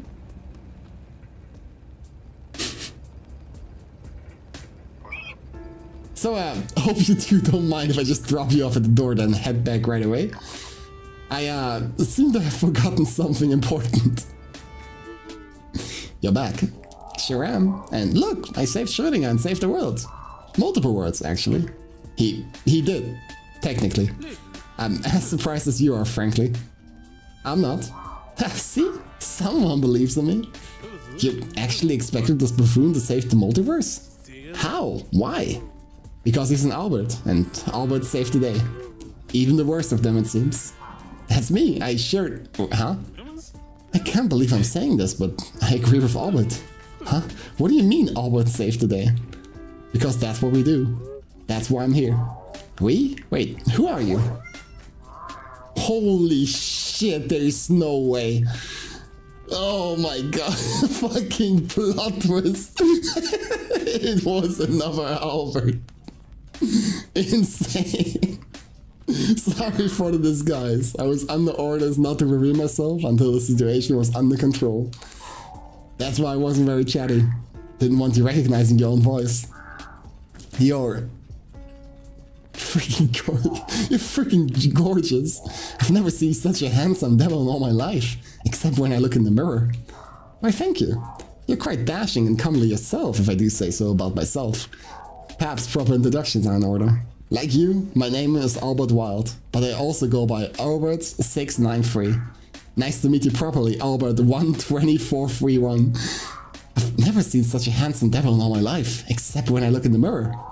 That's just the designation number of your reality. There are countless versions of reality, versions of people, versions of Alberts. We needed to keep them straight. Fascinating, so you're an Albert from another reality? But what are you doing in this one, and why? To save you, Schrödinger free, and to save this world, your world and every world. That's what Quifa does. That's what a what does? I thought I heard a rude word. No, Quifa is short for the Quantum Investigation Federation of Alberts. An organization of Alberts from across realities dedicated to protecting those realities. When a reality is in danger, one of our agents, me in this case, uses one of our quantum teleporters to head into the field and deal with the situation. What kind of situation? Oh, all sorts. We track and investigate quantum incursions across the multiverse, from minor incidents to existence-ending catastrophes. Things like the cultist plan. Now I see. Well, I don't see. Why all Alberts? So, this entire organization of heroic, dashing, brilliant investigators, it's all just versions of me? Why? Frankly, I was wondering the same thing. Well, the story of how we were founded is a tale for another time, but as for why we recruit Alberts to the cause? Well, such an important cause requires the best of the best, doesn't it? The cream de la cream, the pinnacle of perfection. I like where this is going. I have no idea where it's going, but I like it. Our studies have shown Alberts in the multiverse to be, on average, incredibly intelligent, quick-witted, fit, charismatic, and tenacious investigators. On average, there is the odd universe with an exception. Well, lucky for you, you didn't end up in one. Good thing I happen to be all those things, otherwise you'd have been screwed. Speaking of. Okay, I like the whole brave and stoic Albert saves reality shtick, but How did you even know there was any danger in the first place? Our organization has technology to monitor the fabric of quantum space. Time for any and all material movement between realities. I have no idea what any of that means. And as you might imagine, 1 scientist, 5 cats and 5 collars fully charged with quantum energy was quite a big movement. I believe I'm to blame for that, not this Albert, if you can believe. Once we realized what had happened, we put a watch on this reality so we could return you and your cats at the earliest opportunity. But then we realized what the cultists planned, so I was sent as part of Protocol Clark to act as an undercover agent. You didn't do anything. You've got an entire organization dedicated to stopping multidimensional threats and stuff, right? How many of those are there? Oh, countless. Why, just a few weeks ago we had no less than 3 reality warpers and 2 potential interdimensional annihilation events. Whoa, I could have probably slept easier not knowing that sort of constant risk of reality ending. It's the nature of the beast, sadly. If there are infinite possibilities in universes, so there are infinite opportunities for things to go wrong. It's not all catastrophe either. Sometimes it's just petty crime, like interdimensional purse snatching. Well, how does that even work? Sometimes innocent people and animals just end up stumbling into the wrong reality, and all we have to do is escort them home. That's always my favorite part of the job. Looking forward to helping Schrödinger home after all the other hard work. You say you saved a reality and saved Schrödinger, but you're forgetting who you didn't save. A poor little cat called Albert. It pains me to acknowledge the dumb big cat called Albert has a point. Albert Free. I'm sorry we weren't able to save him. His death was a tragic accident, but not something any of us could have prevented. The implosions that occur when traveling from one world to the other can be dangerous. Our organization's teleporter protects against it, but poor Albert only had a collar and a little colic. My poor boy. Hey, you still have me! That's quite the downgrade. Anyway, I'm sorry for your loss. He seemed like a very good kitty. And frankly, I would have probably executed Protocol Clark for him if he'd survived. You say you came to this universe to help and do stuff and be brilliant Agent Albert, but you didn't really do anything. You mean besides show you how to use the collar and the IQ-0 machine? Well, sure, but you didn't exactly dive into the middle of things, did you?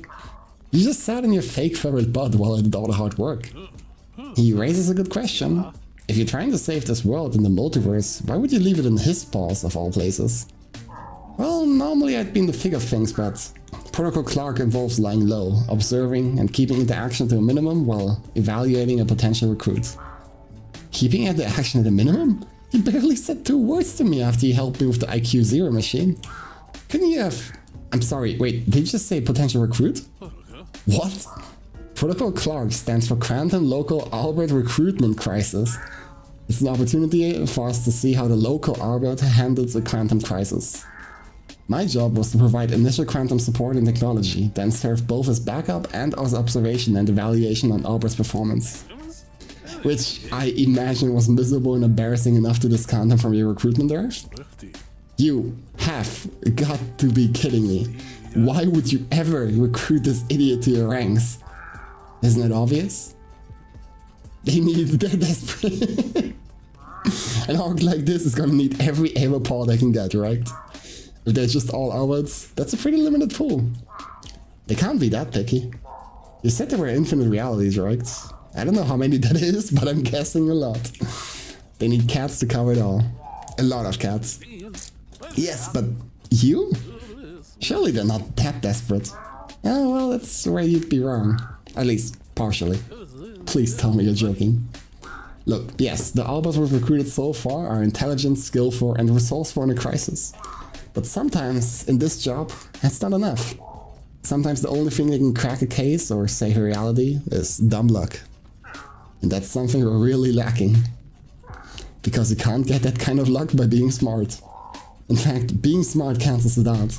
No, the only way to get dumb luck, the kind of profoundly dumb luck we need, is to be dumb in the first place. Let me get this straight. You're hiring this idiot because he's an idiot. So that you can call on his dumb luck to save the multiverse. That's about the size of it, yeah? But I work alone. I don't want to work for an organization. If I wanted to slave away for a bunch of animals trying to solve crime and help people, I'd join the police. Okay, I can't even finish that sentence.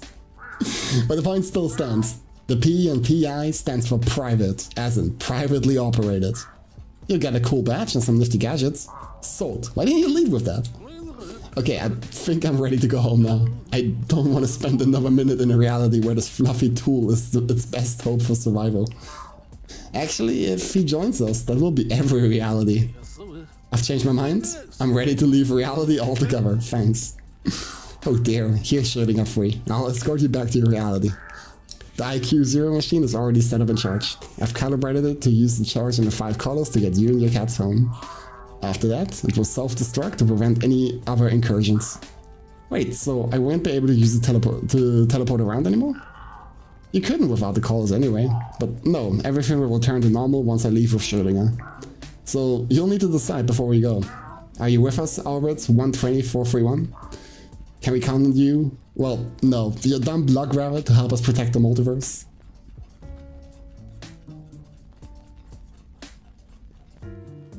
Just another day in the city. My city. And this city never changes.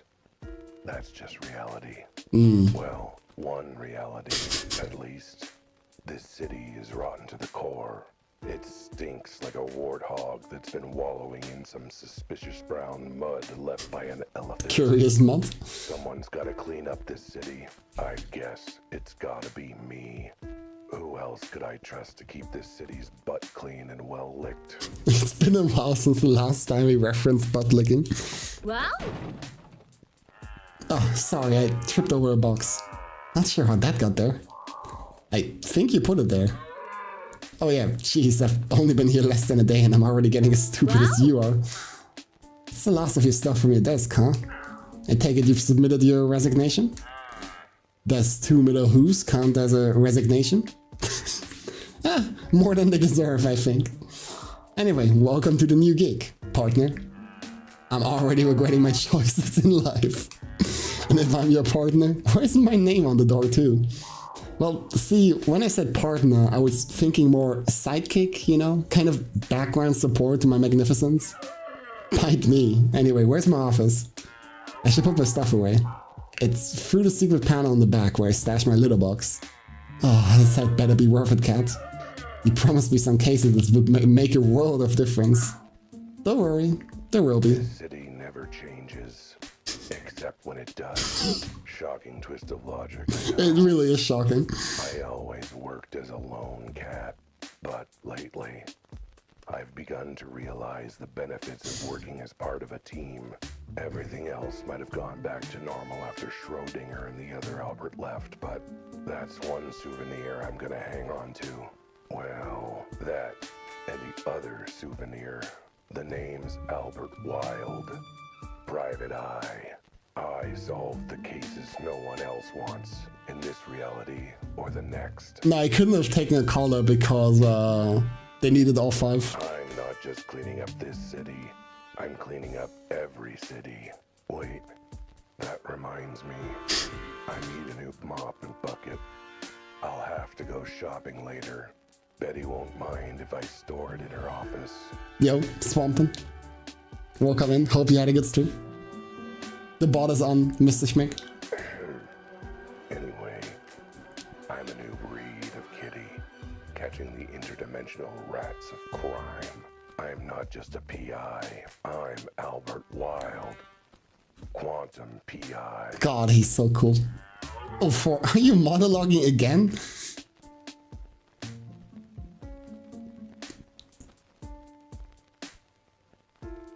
Quantum Private Investigator.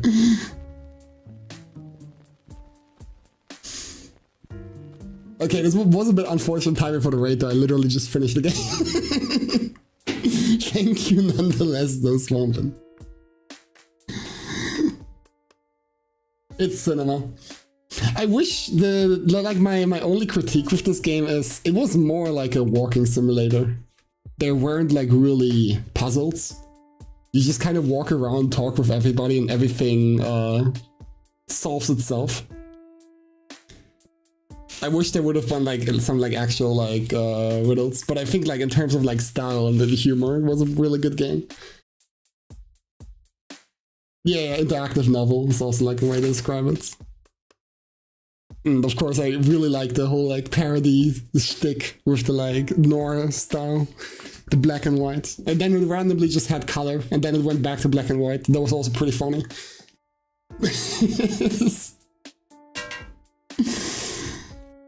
It's a good game.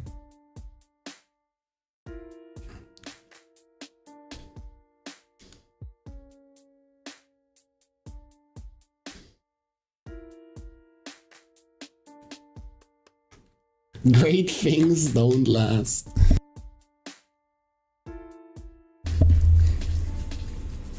Why did I choose a longer game? Why, I wonder. Because how long did As Libra take me? 3 months? If there were actual riddles, Ahmed wouldn't have been able to solve the case. No, he would have through dumb luck. That's his superpower. Not ready to watch you play Valorant. I'll probably do Sonic next, actually. Or maybe Valorant. I made it intentionally longer.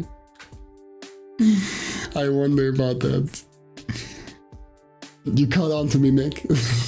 I just loved As Libra so much, I just wanted to like stall, you know? Musa will break. You're gonna have to like cover points for me to play Uma Musume.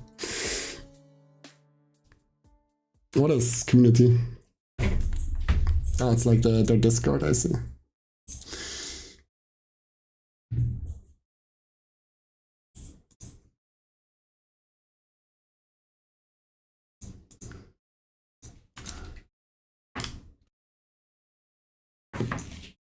You played Uma Musume the whole day. Yeah, I'm not entirely sure if it would be my thing. I wasn't sure if I got all achievements. But apparently they're just all story related. Dumb luck was what removed the potential of failing a riddle from the game. That's also an interpretation, yeah. Fair enough.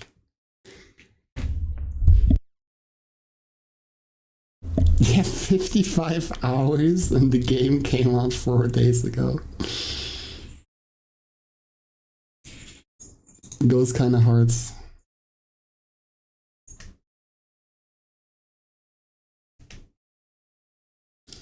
I played the game for the first time March 17th.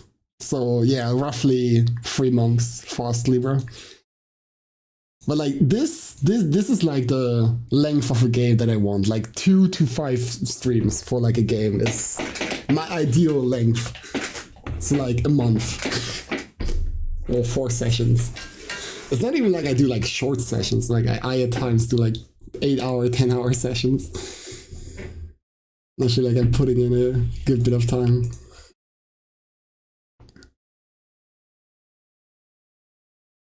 Okay, I can play a bit of this to like round up a little more time, and then Crosscodes didn't feel as long. I have a little less playtime, 53 against 70 hours. So like this took me 20 hours longer.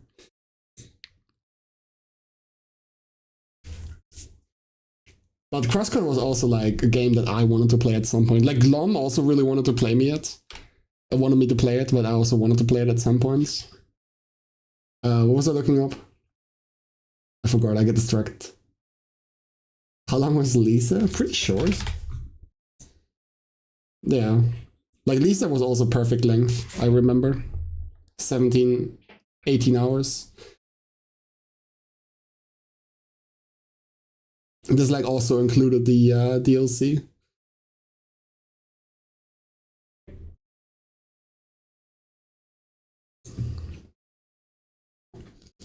And surely like, fuck, which Sonic am I supposed to play?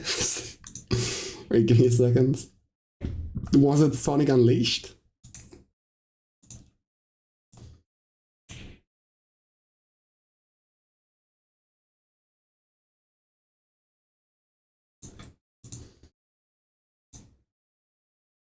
He put it in Discord. Fuck. I think it was Unleash, yeah.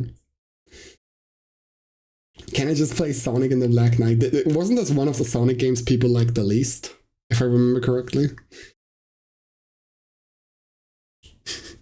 That's what I hear. Like, you have to understand, the only Sonic game I've ever played is Sonic and Mario at the Olympic Games for the DS. that is my only Sonic experience. Monokaku and Blender, bro, this is like actually 200. This is like 200 plus hours. This is like such a huge fucking time commitment. Do I like Metroidvanias? I don't have anything against them. I have nothing against the genre, I just judge the game by itself. Like, I've played Metroidvanias I liked, I've played Metroidvanias I don't like. Check out Wappo. Oh yeah, I wanted to play the Balatro game. Yo, done Whipple.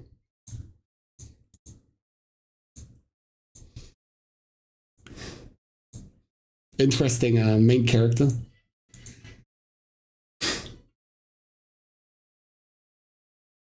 Cute, fun, and short. Well, I've like enough other games. I also picked up Omori. I want to play Omori at some point on stream as well.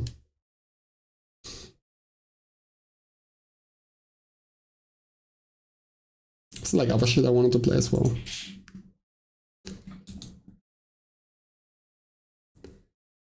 Viewfinder I wanted to play. That game looked pretty sick. Henry Stickmin Collection. Fire Game Tunic. Indica. I really gotta play Ultra Kill at some point. Mouth Washing I've heard good things of. Nice Day for Fishing is a wonderful game. Everhood 2, I still didn't add you. I haven't checked, I'm sorry. There you go. I should play Taiko. I just have it like out of principle on my wishlist for Steam, but like currently the Steam version is just worse than the Switch version, so I don't particularly have much of a reason to buy it. Oh yeah, Glom, did you ever see Void War? I saw like this game and it just looks like fucking FDL, and everybody describes it like FDL but like in a Warhammer setting. This game I was also like slightly interested in. Grimdark FDL. Yeah, it also looks pretty interesting. But oh, it actually has a demo. Maybe I should try it out. Looks like a ripoff. It's been rated well.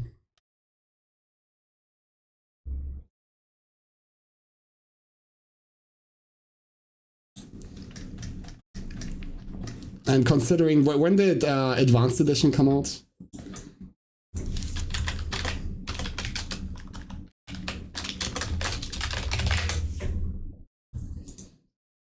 ...2014, you know? Considering their last update came out 2014, it's been a hot minute.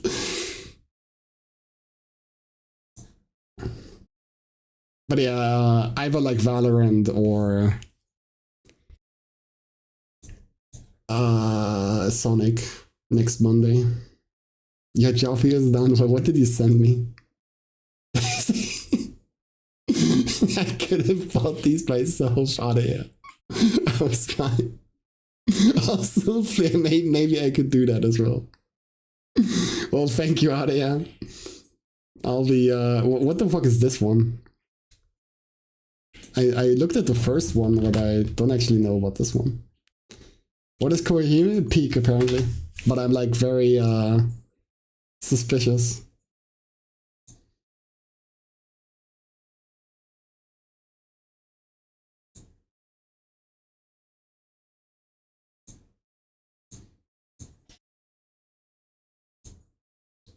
Interesting.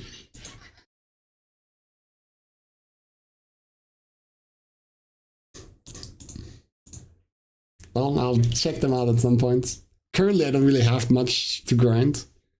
Like, only Blaze Blues really left. He accepted his gift, but not mine. You get mine, yours are funded. I was not too interested in showering with your dad. Oh, V3 is just DLC, I see.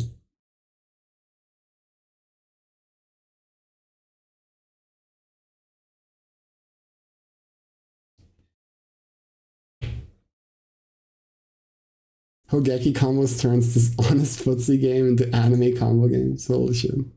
When am I playing the Miku Rift of the Nectar Dancer DLC? I already did. Just not on stream. But I own all the DLC for this game. I also played the Whole Life songs. I'm like not super competitive about this game, but I do play it like for fun.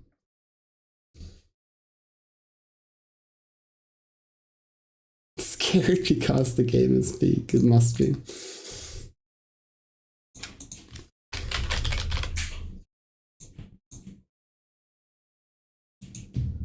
What song did Miku get? The only song I remember is Miku Samba, something like this.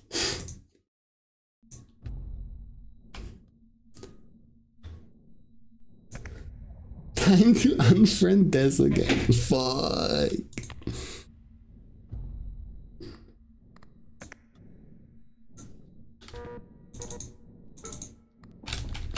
Okay, do I remember from last time how this went?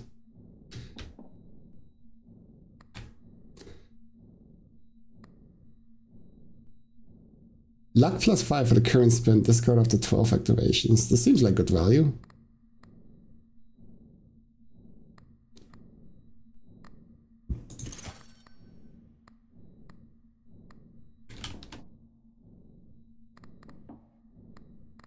And then outside of that, I don't got anything. It is FTL down to the acid. Learning about lore. Let's go gambling. Let's go gambling. Fuck.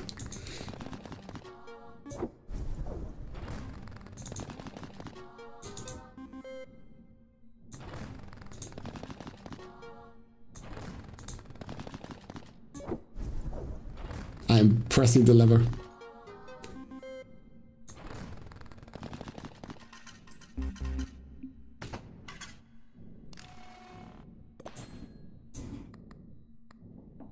Oh, this is interest. Wait, so I have 75 debt. It's like, does this already count my deposits? Oh no, oh I see, okay. Is there any reason not to just put those in?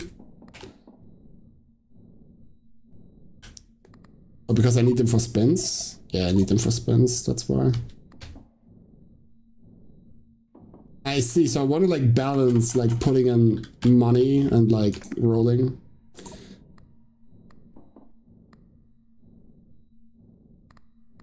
Oh yeah, I can also reroll here, I see.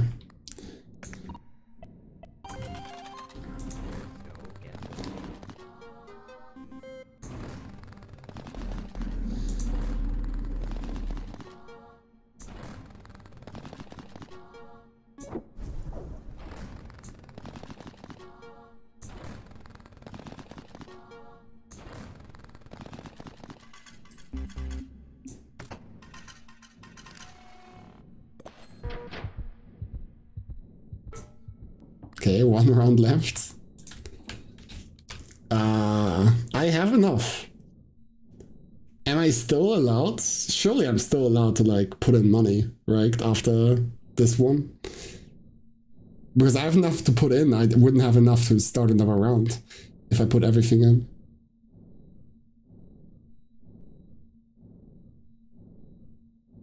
It doesn't let you, oh, it doesn't let me.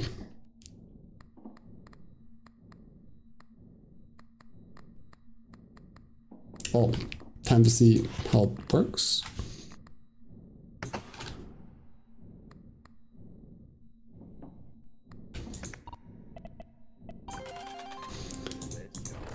Let's go gambling.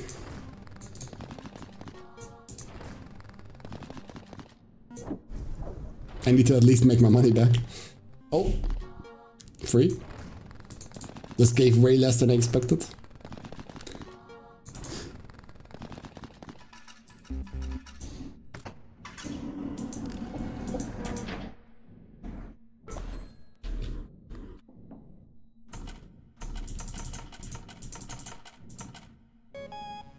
Cool.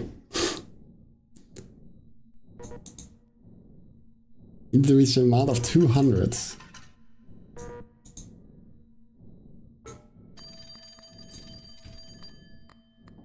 Yo. How are things going?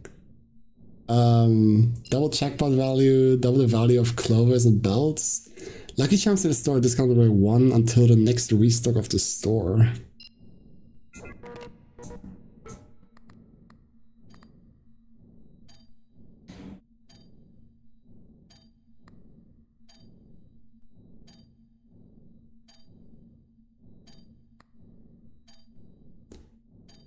Triggered by red button, cherries manifest more often during the current round. Restores 1 charge at the end. At the end of the run for every free own.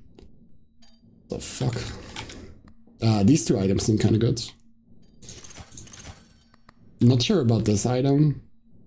This one seems like a win hard. Why is it so expensive now? Holy shit.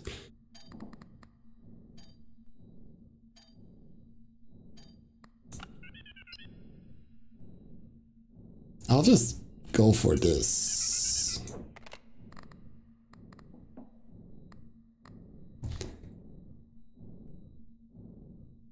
And I get 7% interest.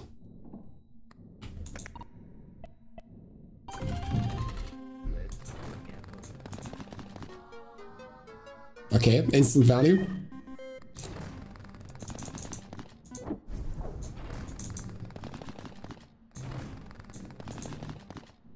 Never mind.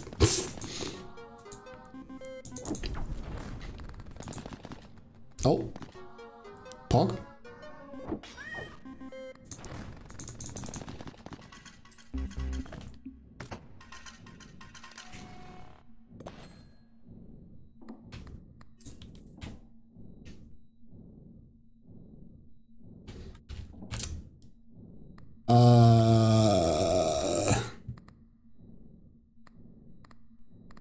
Fuck is this?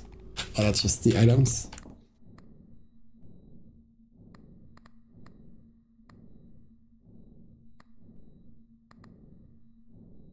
Take a piss?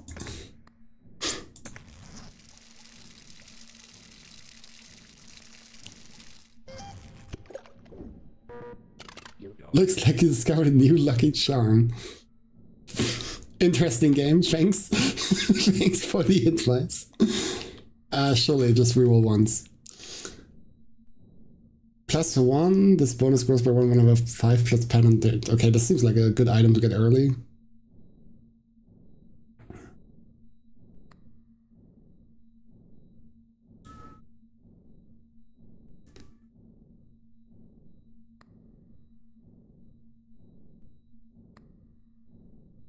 I saw I can also take a shit.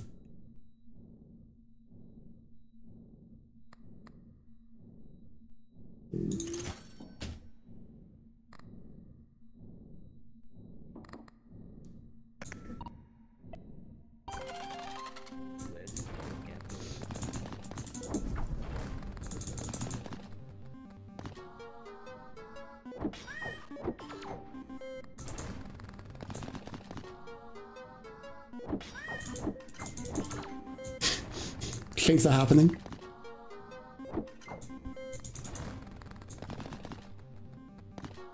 This seems kind of big.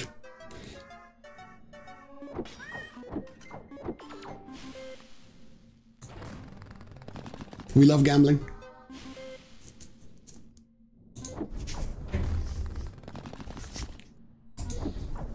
Why do I have so many spins?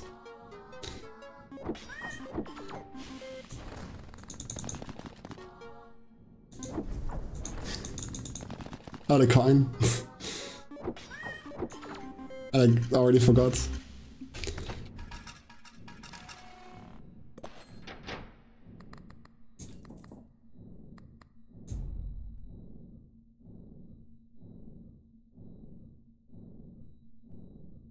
I see. But yeah, this item seems kind of, the shrooms seem kind of busted. I got so much value out of those.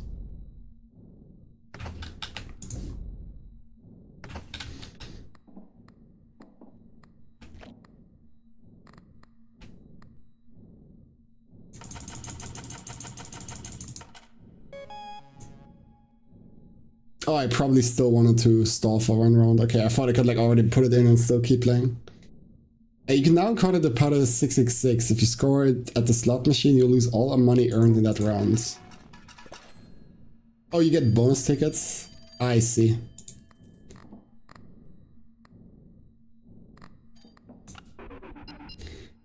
Why not enjoy yourself a little bit? W coins set your ticket to 0. Half the chances to manage with Clover's belts permanently. I don't know. I don't think there's a specific symbol I want currently. Currently I'm like pretty general. This is for Clovers.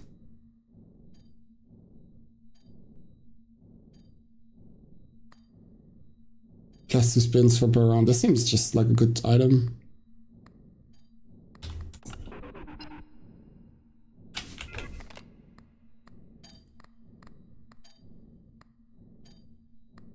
I could buy this and get the double the money.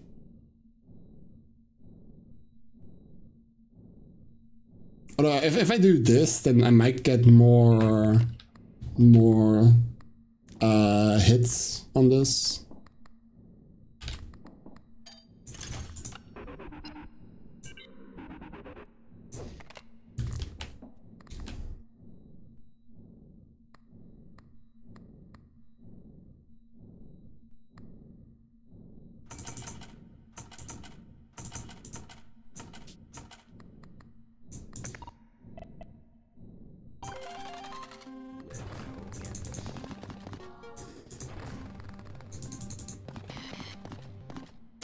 Oh, that's spooky.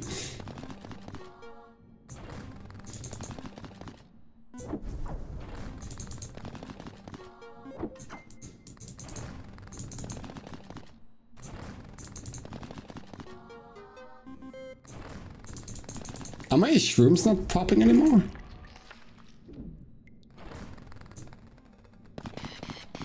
Oh, well, didn't fucking matter. We love gambling.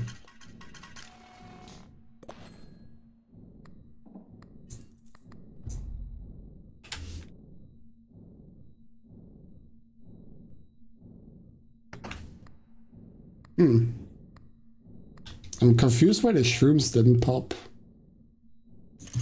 I assume there's not a limit. There isn't like a limit in Balatro either.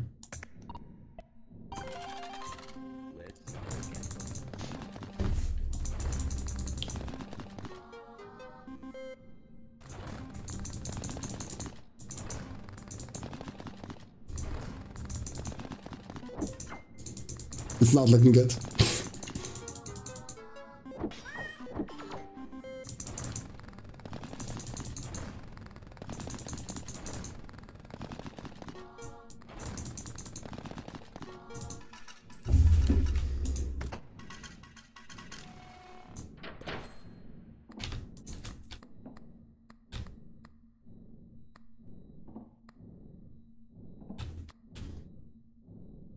Just, I don't know, keep going.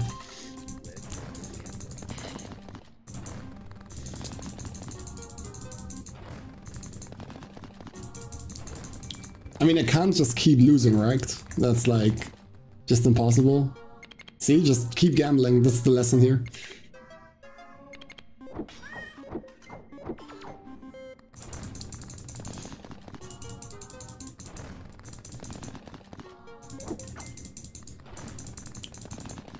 That's always how it works.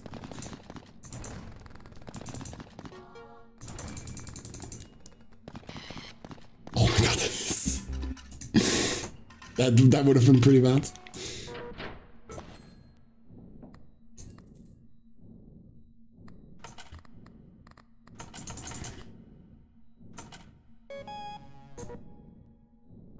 $2.2K.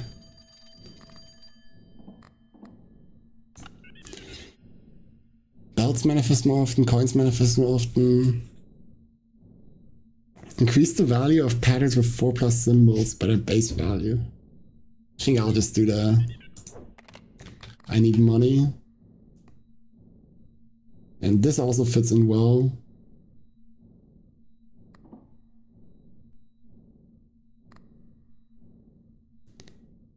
Immediately earn 30% of the debt amount. Interesting.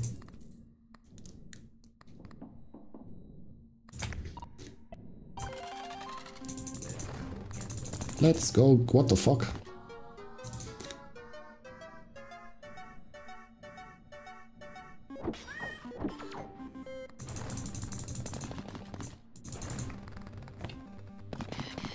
Fuck.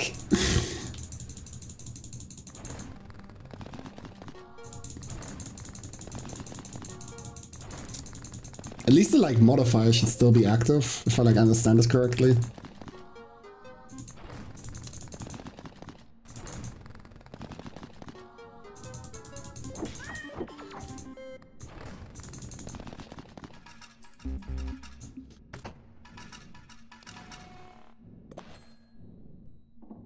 Okay, now I'll get this.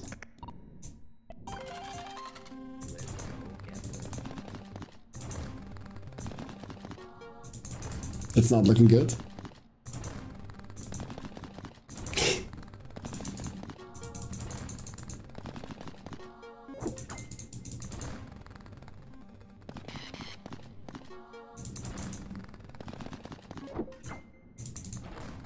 It's not looking good. Okay, well, the clover is coming in clutch.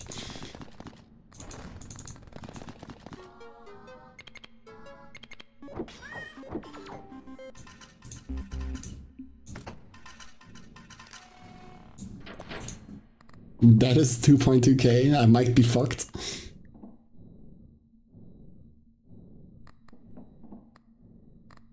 Unless I like just absolutely clutch the fuck up.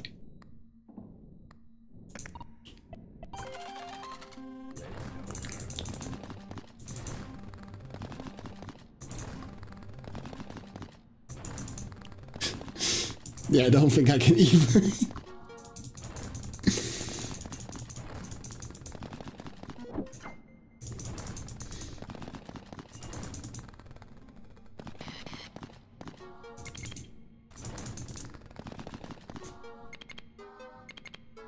Well, too little, too late. Well, rest in peace. That was a good run.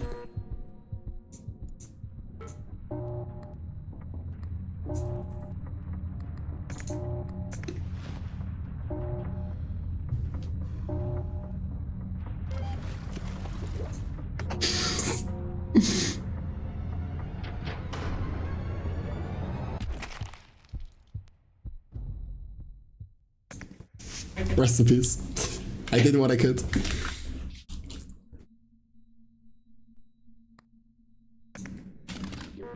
Okay, I'll do one more run. Next time, gamble better. I really should as like as a Granblue player.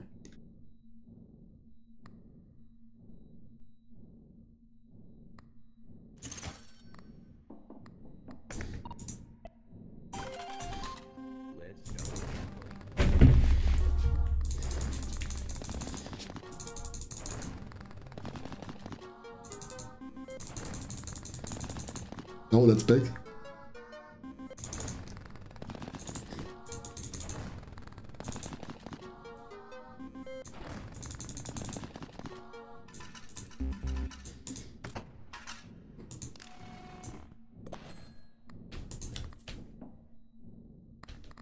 Oh. That's items I unlocked.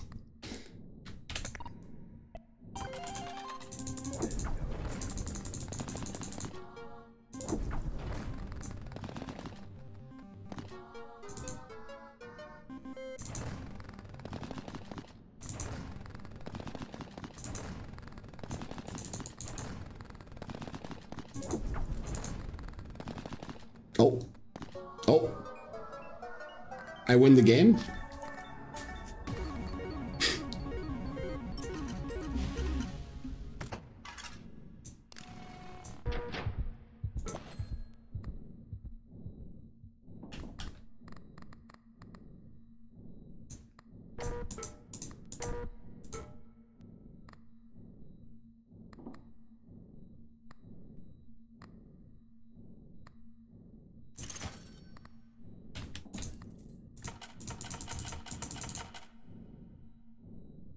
4 bonus tickets if I do this now.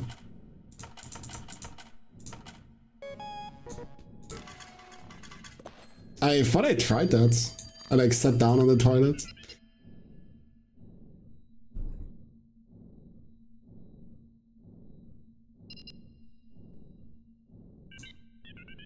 Maybe I was just too early.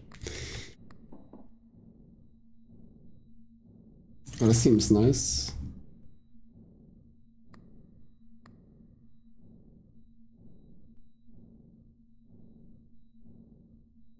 I could like try maybe doing something with this, although it's gonna be hard to get value. Let's go. Oh, big.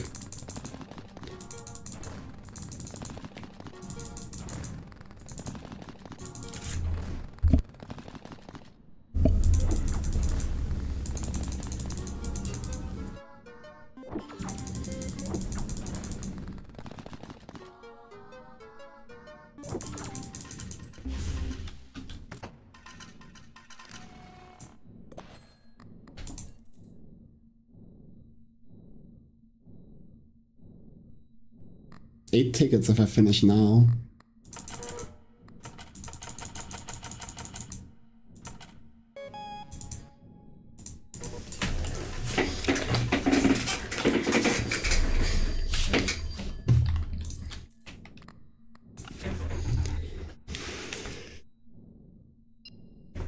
Make 2 lucky charms in the store free. Set your tickets to 0. That sucks.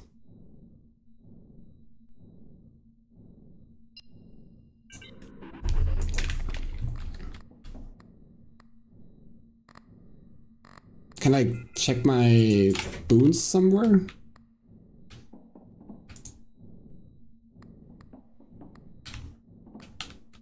Voicemail? Oh, I see.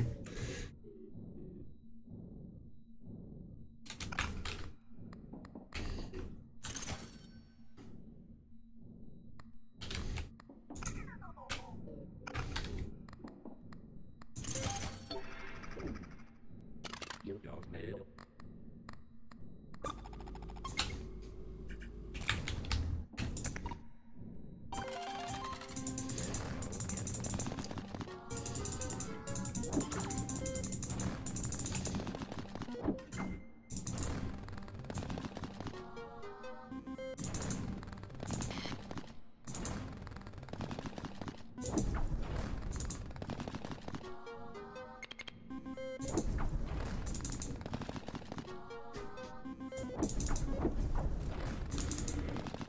Oh.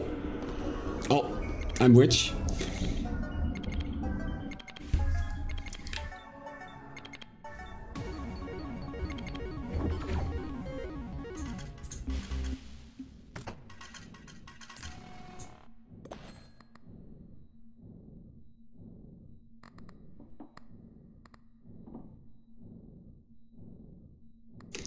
Eight plus 2 if I cash out now. Surely. I'll try like this as a strategy.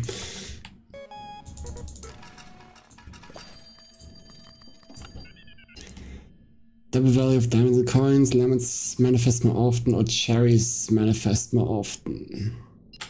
I don't think I have a preference right now.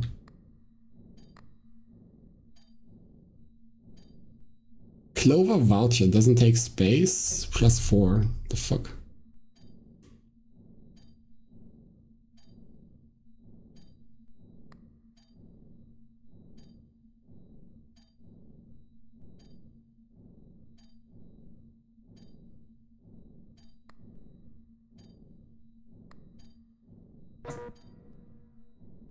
Oh, okay. There is a limit.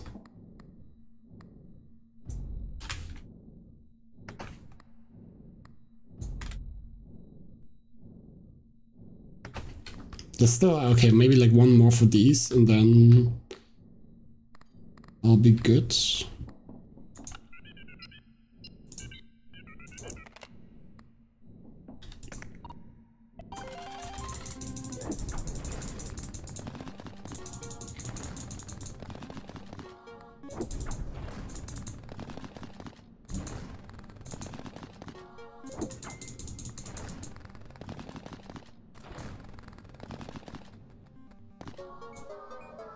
Why am I getting so many checkpoints?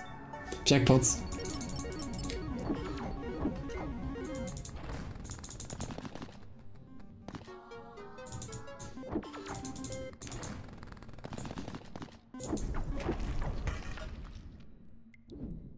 Okay, this was planned.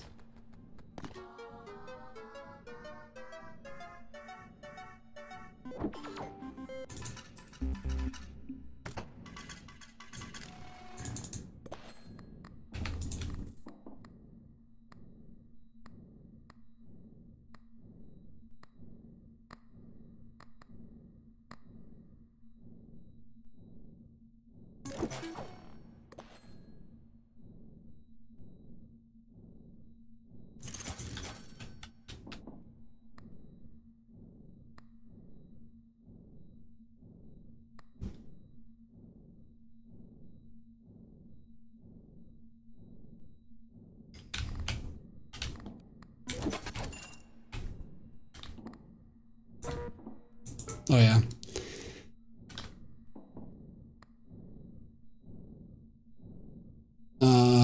Do I need you anymore? Not really.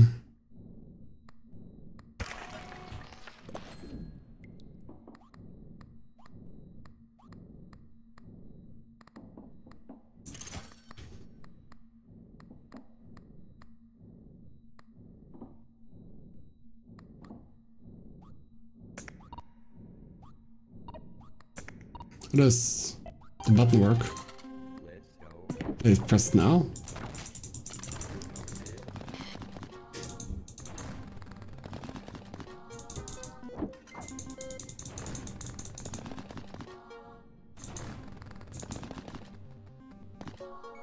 It's that easy, I guess. I just like fucking worth nothing though.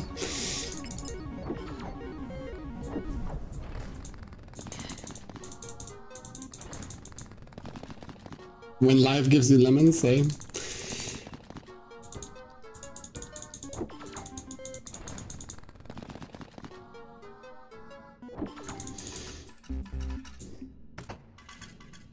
Yeah, I'm skeptical I'm gonna get like 500.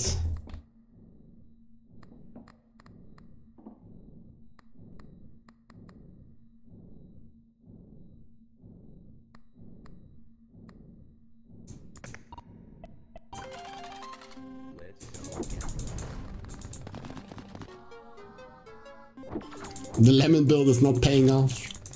They're just not good enough.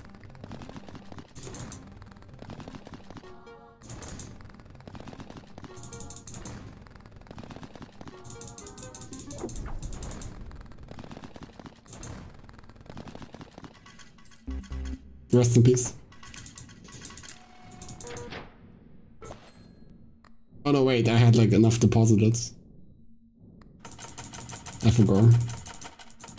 Guess I'm still alive.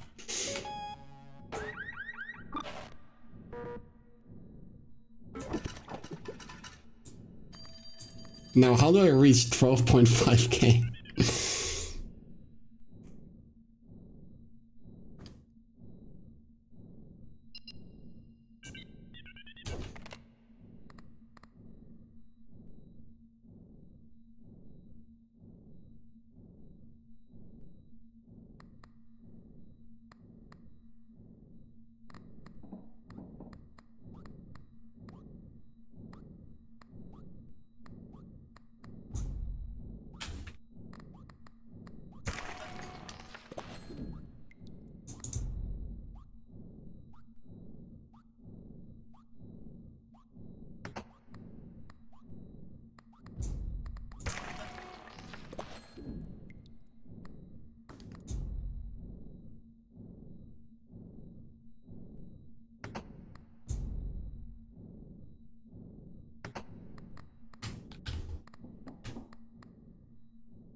Let's see how that works.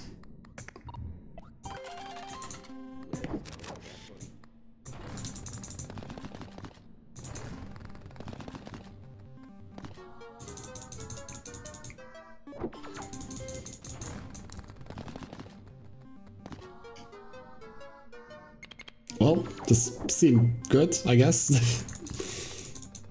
But not good enough.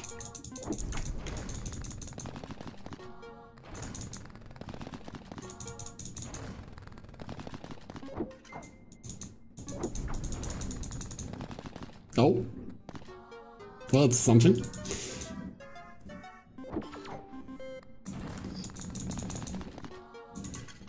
Yeah, belts are really valuable now. Was that because of this? Oh no, this just pops them often. I guess they're just valuable in general. Yeah, I don't get how this works. Am I streaming on YouTube right now? I am. I generally press restream when I remember to.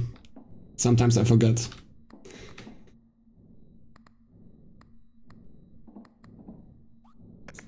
How did I get it so high? I don't know.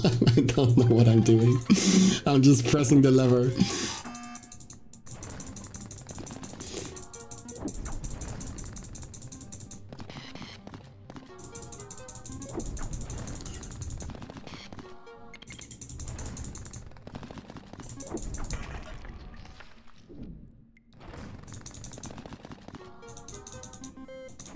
I'm so incredibly excited. I just love gambling so much. And my bubble does not come in clutch at all. Yeah, I have a slight feeling I'm not making this. Let's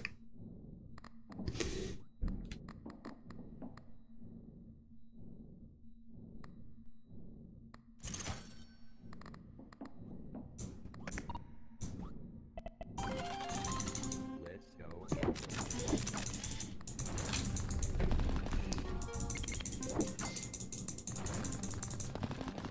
Oh, wait. Never mind. It looked promising, it wasn't quite enough.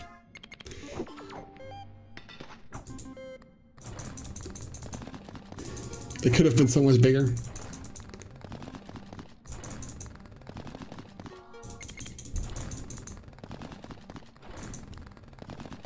Would interest have mattered here, I wonder?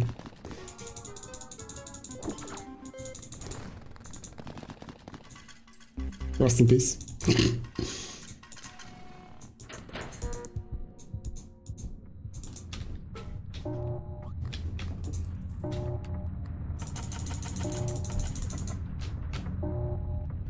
Probably not.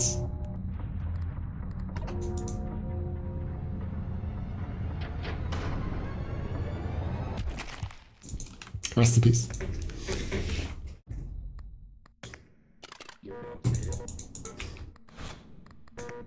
Cute game, but doesn't really seem like my type of game. I guess I'm just not happy enough seeing flashing lights and numbers pop up. I don't quite get the same dopamine other people do.